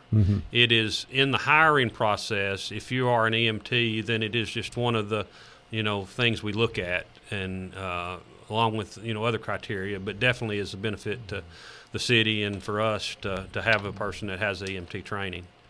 So, Greg, you might also talk about new employees, what they go through before they're actually put on the line. Yeah. I mean, that's a whole different deal too. I know the day that I started, we were kind of in that transition. We had been a chief a few years, I guess. Yeah. We were still in that transition from you're a fireman to we're going to make you a fireman. And that's kind of, when I came, I was hired, and then that day I was a fireman. Now they go, the basic is 240 hours of training they get before they ever go online, and then there's an additional about 40 hours on top of that of hazmat training and first responder training on top of that. So their basic firefighting that they go through is 240 hours, and it is very intense. Now, do they go out on the truck at all before then? No, they will at some point after they've completed certain levels of training, they'll start going as what we call ride-alongs. They really have no responsibilities except to observe, and then they gradually get to the point where they're a full. They're still a probationary fireman, but they're full. Have full responsibilities at a fire, just like an existing employee. Okay, let me ask you. Excuse me, Deb. Let me ask you this one question here: what is the cool job that they all want to do? What's to say? I want to be the guy that holds the hose. Most of the young firemen, that's always what they want to do. I mean, that's why they got in the business. Yeah. Now, there's a difference because some of them are, we get such varied backgrounds. Some of them love vehicle extrication. I mean, they love the whole science behind it, the tools. They love their tool people, so they love that type of stuff. But as a general rule, when you come, you want to fight fire. That's your, that's what you got in the business for, and so that's what you want to do. Deb, I'm sorry, go ahead. That's okay. I was just wanting Greg to talk about, during the break we were talking about the new equipment and the older equipment and how that affects the firefighters. Yeah, I mean, the equipment we have today is the best. We just actually, last year, we got complete new equipment based on every few years there's a rating organization called NFPA that sets standards for equipment. And it's I know Dave being a city council, he probably don't love NFPA because every time they set standards, it means money. And so anyway, we just received a new set of gear. Every person in the department got a new with the modern standard. That gear is so good that it can actually get you, if you're not a fireman really paying attention to all your senses and are letting your adrenaline get the best of you, that gear can get you in trouble because you can actually go into such extreme conditions before you realize how extreme they are. You're protected. You have a hood that protects your exposed areas. You have a coat that's got several layers of thermal protection. It's got vapor barriers. Your gloves are really good that, they have a vapor barrier, thermal protection, and then a leather covering. And so all of that stuff is designed to protect you, but if you're not properly trained, it can also get you in trouble. Because you don't know how hot you cannot it is. feel. You can be in temperatures of 800, 1,000 degrees and really not realize it. But Greg, I'd also like to brag on the city council a little bit. Oh, yeah. Because we've always been really upfront to fund all the latest and greatest equipment. It is. We just for the safety of men. This last budget year, they funded nearly $300,000 worth of new SCBA based on the new standard that has, and that's not. I mean, that's become the norm for us, but that's not the norm nationwide. True. I mean, it's just because it's it's a really big expense. So what do you do with your old equipment? Well, that's what's interesting. We'll sell that old equipment, and there will be departments that will be proud to get that equipment. Yeah. If you have nothing, I guess step up. Yeah, right? Small volunteer departments, small rural departments, we will sell, which are very serviceable packs. They just don't meet the current standard. And, most large departments will phase it out, Mm-hmm. But in Cleveland, we've always been good to replace. Everybody's got the best that we can that is truly sometimes the situation we're in for. right now. We have first-class equipment. Greg, tell everybody about the cameras. I don't know what you were calling them earlier. Well, thermal image camera. Okay. That was a technology that came was military technology, and when we originally started buying them, I think the first one we bought was $15,000. I mean, it was a major purchase that I think we may have had some local businesses at that time that kind of kicked in some money to help us buy that, and it was kind of a novelty because none of us had been, had ever used it, and we'd always been taught to fight fire a certain way with our senses, our feeling, and our hearing, and now all of a sudden you got a tool that kind of changes all that, and we never really embraced it like the younger generation has. They have came in the fire service with thermal image cameras, and all of our engines now have them. And if they don't have theirs for a particular day, it's like, what are we going to do? We don't have our we call it a tick, and we don't have our tick, and that's the thing that the city council has made available to us. The prices actually come down to they're about $5,000 a piece, but that's still a considerable amount of money. What it enables you to do in a smoky atmosphere you can't see. I mean, your visibility is zero. You're able to use that camera to identify heat signatures. You can see fire. You could actually see a body. You could see you can basically enables you to see in smoke.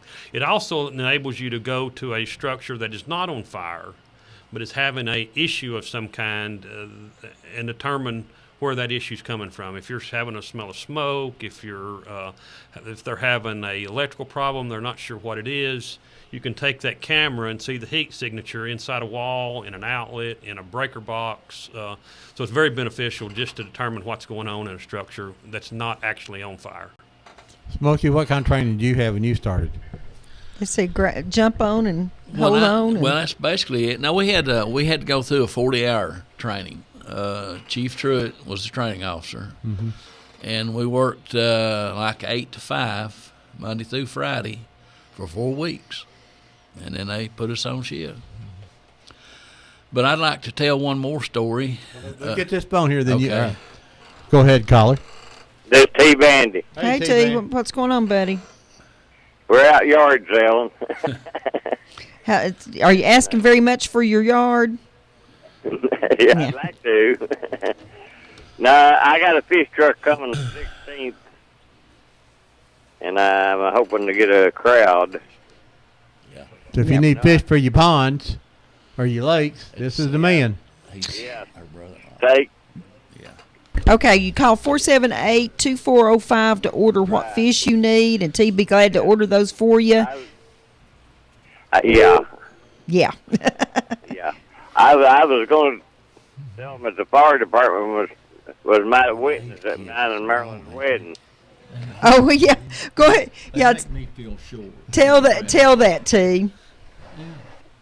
Gene Truitt brought the whole they put a fire department over at the jail. I got married at the jail, the whole jail, and, just as a piece, and then Gene Truitt brought the whole crowd over there for witnesses. She's got. That's been a long time ago. That's been nearly 50 years ago. Okay. That's right. T was saying that they got married at the where was it, T? At the old jail. At the old jail. And the fire department came over and was the witness for their wedding. Gene Truitt and them served as their witnesses. It needed more than one witness with T. Bandy involved. That's what it was. Thanks, T. Yeah, thank you. Bye-bye. Have a nice day. Bye-bye. All right, David, what was your training? Here's a hose. Well, yeah, more or less. But like I said, my father had been on the department, and I actually rode with him before I went to school.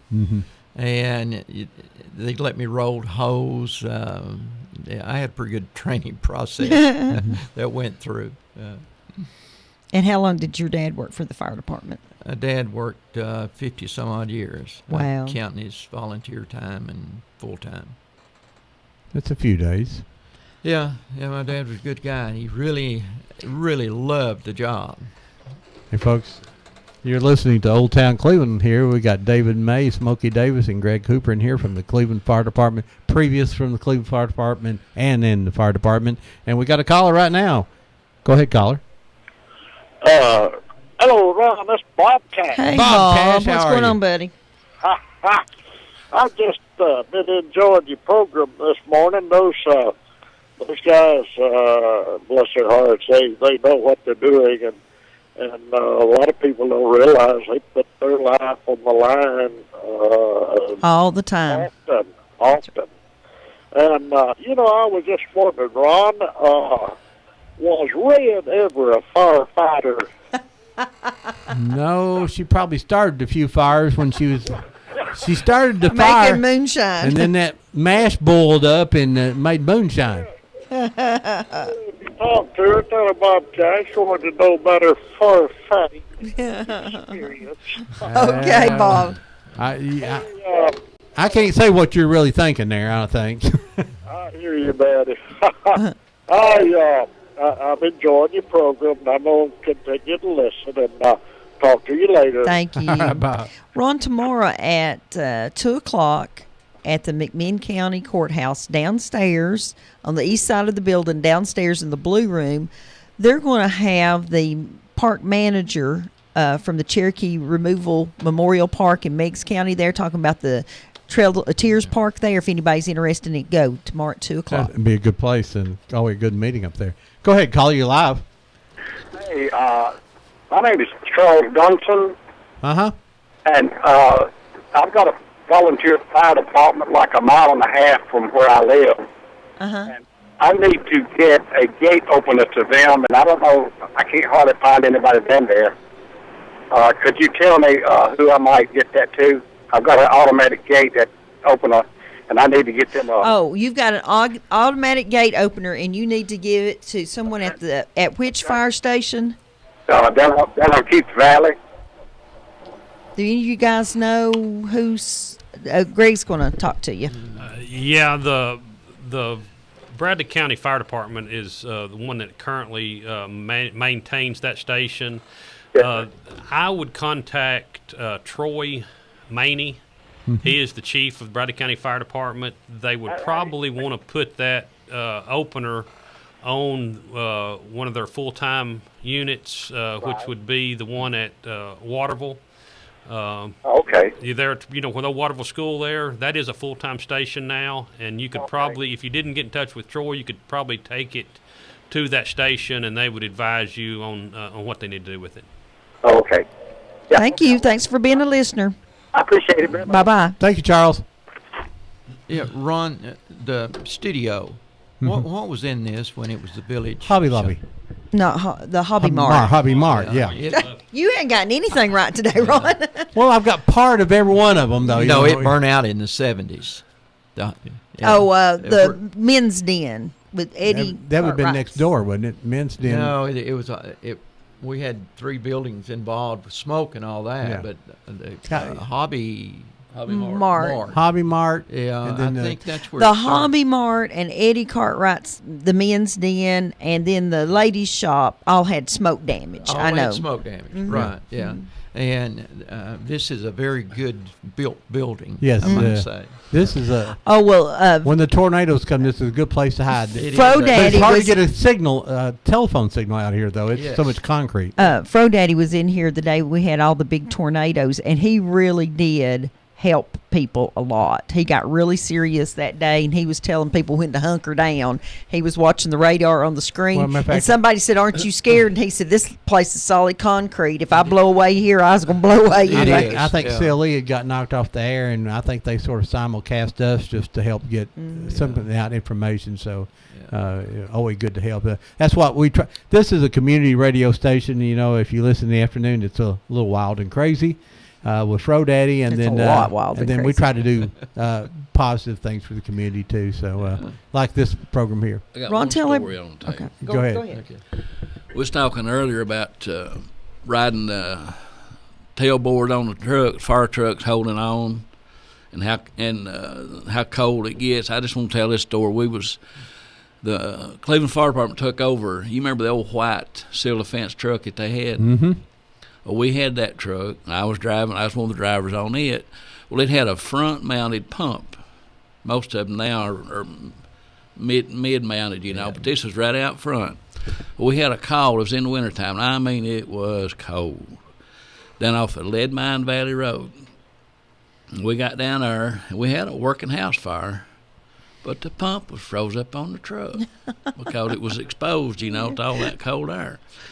And, of course, we had other trucks there, we got the house fire put out, but that's just an indication of what it used to be like. I remember it was junky looking. You remember? Yeah. We would take old turnout gear, anything. Wrap around them pipes. Wrap around the pipes and the pump to keep it from freezing in the wintertime. Now, let me.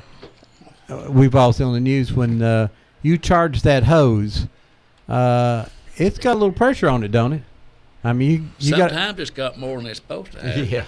And how do you hold on? Best way you can. Well, Greg's a big old strong kid still, I mean. Right, but when you've got a lever that you can slowly open, and after a couple of experiences that you may have had that didn't turn out too good, you learn to open it slowly.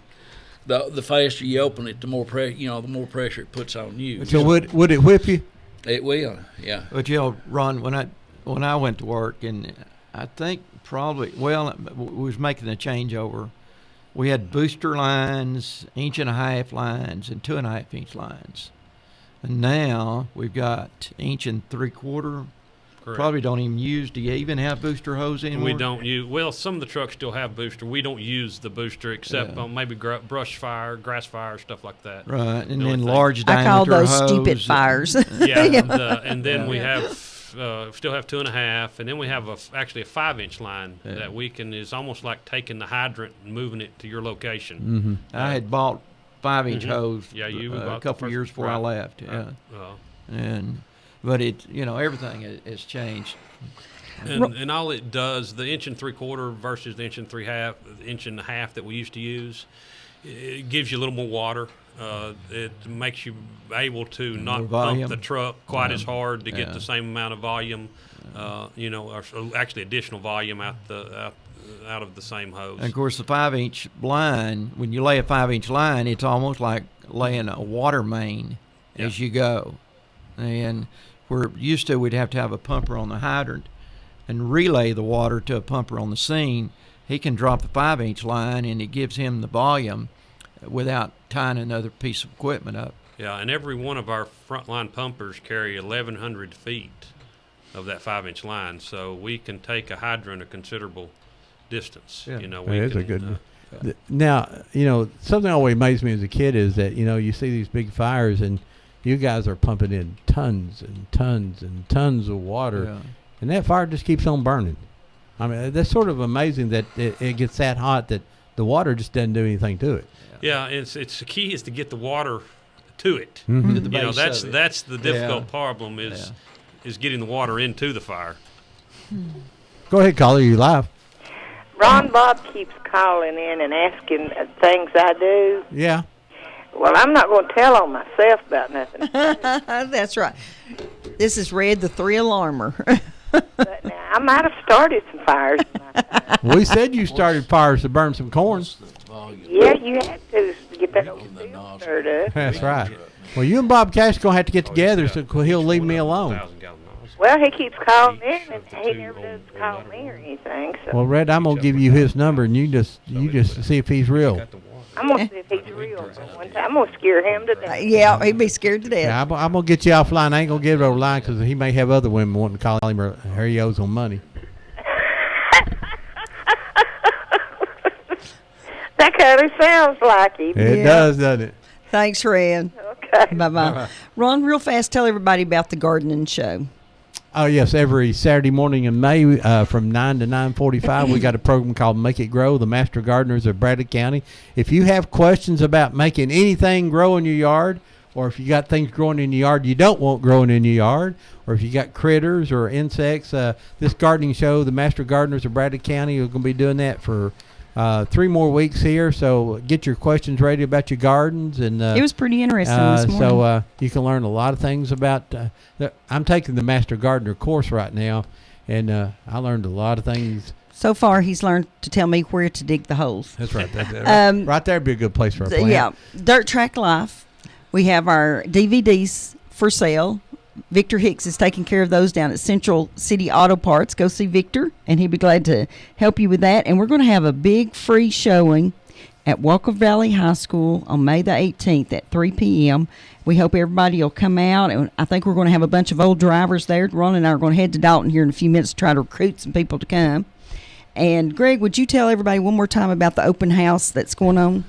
That's Saturday, May 17th from 10 to 2. That's any one of the the 5 Cleveland fire stations. There will be activities for kids, some activities for adults, and just go through the station, see our trucks, and just meet all the firemen. Yeah, and if you have someone that day wants to call in that morning, to call in and remind everybody we're here from 10 to 12. Okay. So just give us a call, and we'll be glad to give you a few seconds there to talk about that, because that's so important. And I think we need to take our granddaughter down there because she loves fire trucks anyway. We take her to Hardee's to eat on Sunday mornings, and she can't stop watching the fire truck out the window to eat. It's fire truck. Yeah, that'd be a good time to bring her down then. Yeah, and let her actually get her picture made. But you got any final comments, David?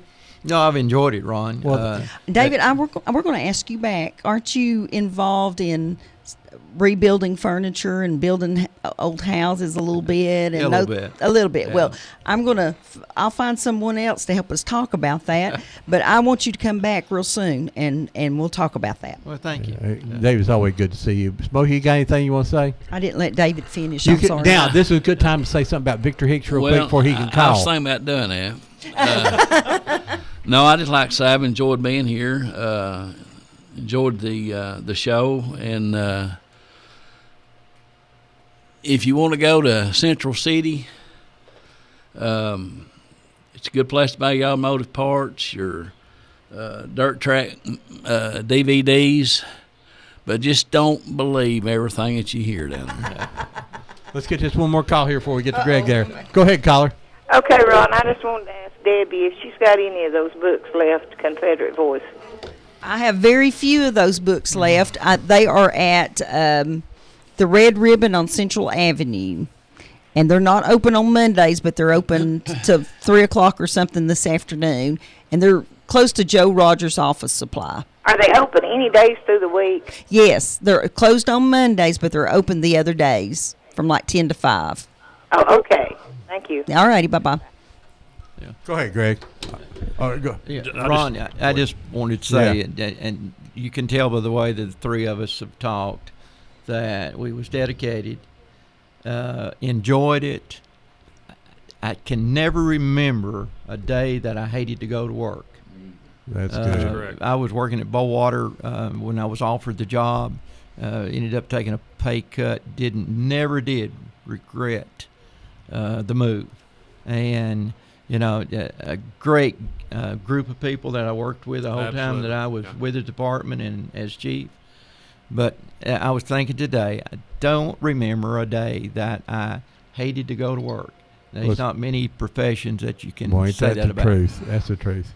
Go ahead, Greg. Yeah, I agree with 100%. What it gets to be, we're like any other group of men that are together. We have our good days and our bad, but it is absolutely has been a career that I have thoroughly enjoyed. That's been rewarding for me. Been supported by the community and the people that manage us. It's been a really good.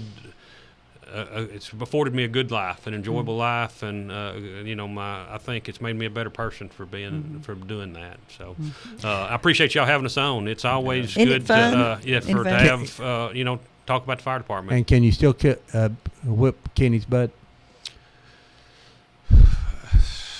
We hadn't tried that lately. I'll say that. You probably never had these days when you were younger, did you? We tried that some younger. That was not always successful. But, Well, Ron, I think we may have come up with a new quote here. Arnold says, "Never believe anything you hear at the parts store." Well, that's true.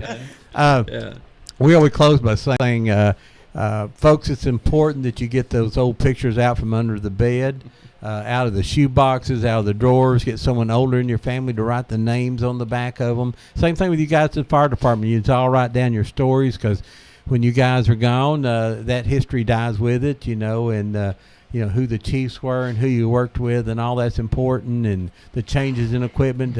Hope somebody writes all that down and finds the old pictures and collects that. And we always say we'll always remember Pearl Harbor, but Aunt Deb. But will we remember Aunt Pearl? That's right. So it's I've up to talked you. for so long now, I have no voice. It's up to you to share those pictures and stories. Facebook's a great place. Put those pictures out. You'll be surprised what people will say about anybody in your family. Will say, I worked with him or her, or that was my neighbor, and how much we loved them and things. So, folks, we'll see you next week. Next week, tell us what's on, Deb. We're going to have Jeff Day talking about the Cleveland Hotel and the Teddy Bear Restaurant. And don't forget, Relay for Life today. Go down and support those folks fighting cancer. We'll see y'all later. Bye-bye. Bye-bye.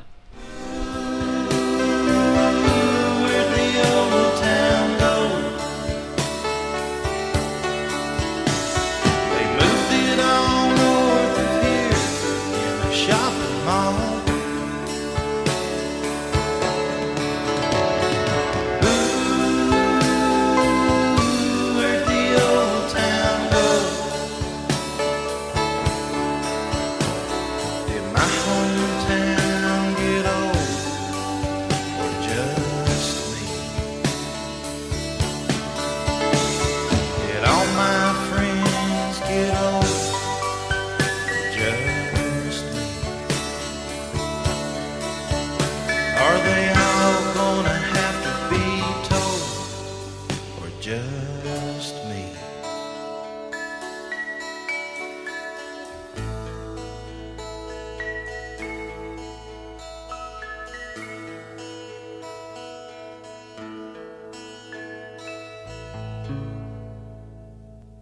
You are listening to WOOP-LP, Cleveland, Tennessee. Whoop FM is a broadcasting service of the Traditional Music Resource Center, and we play America's original music.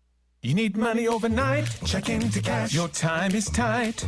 .com. Bank account's too low? Check into cash. So where do you go? .com. Do it online in a record time. It's the easy way to get money next day.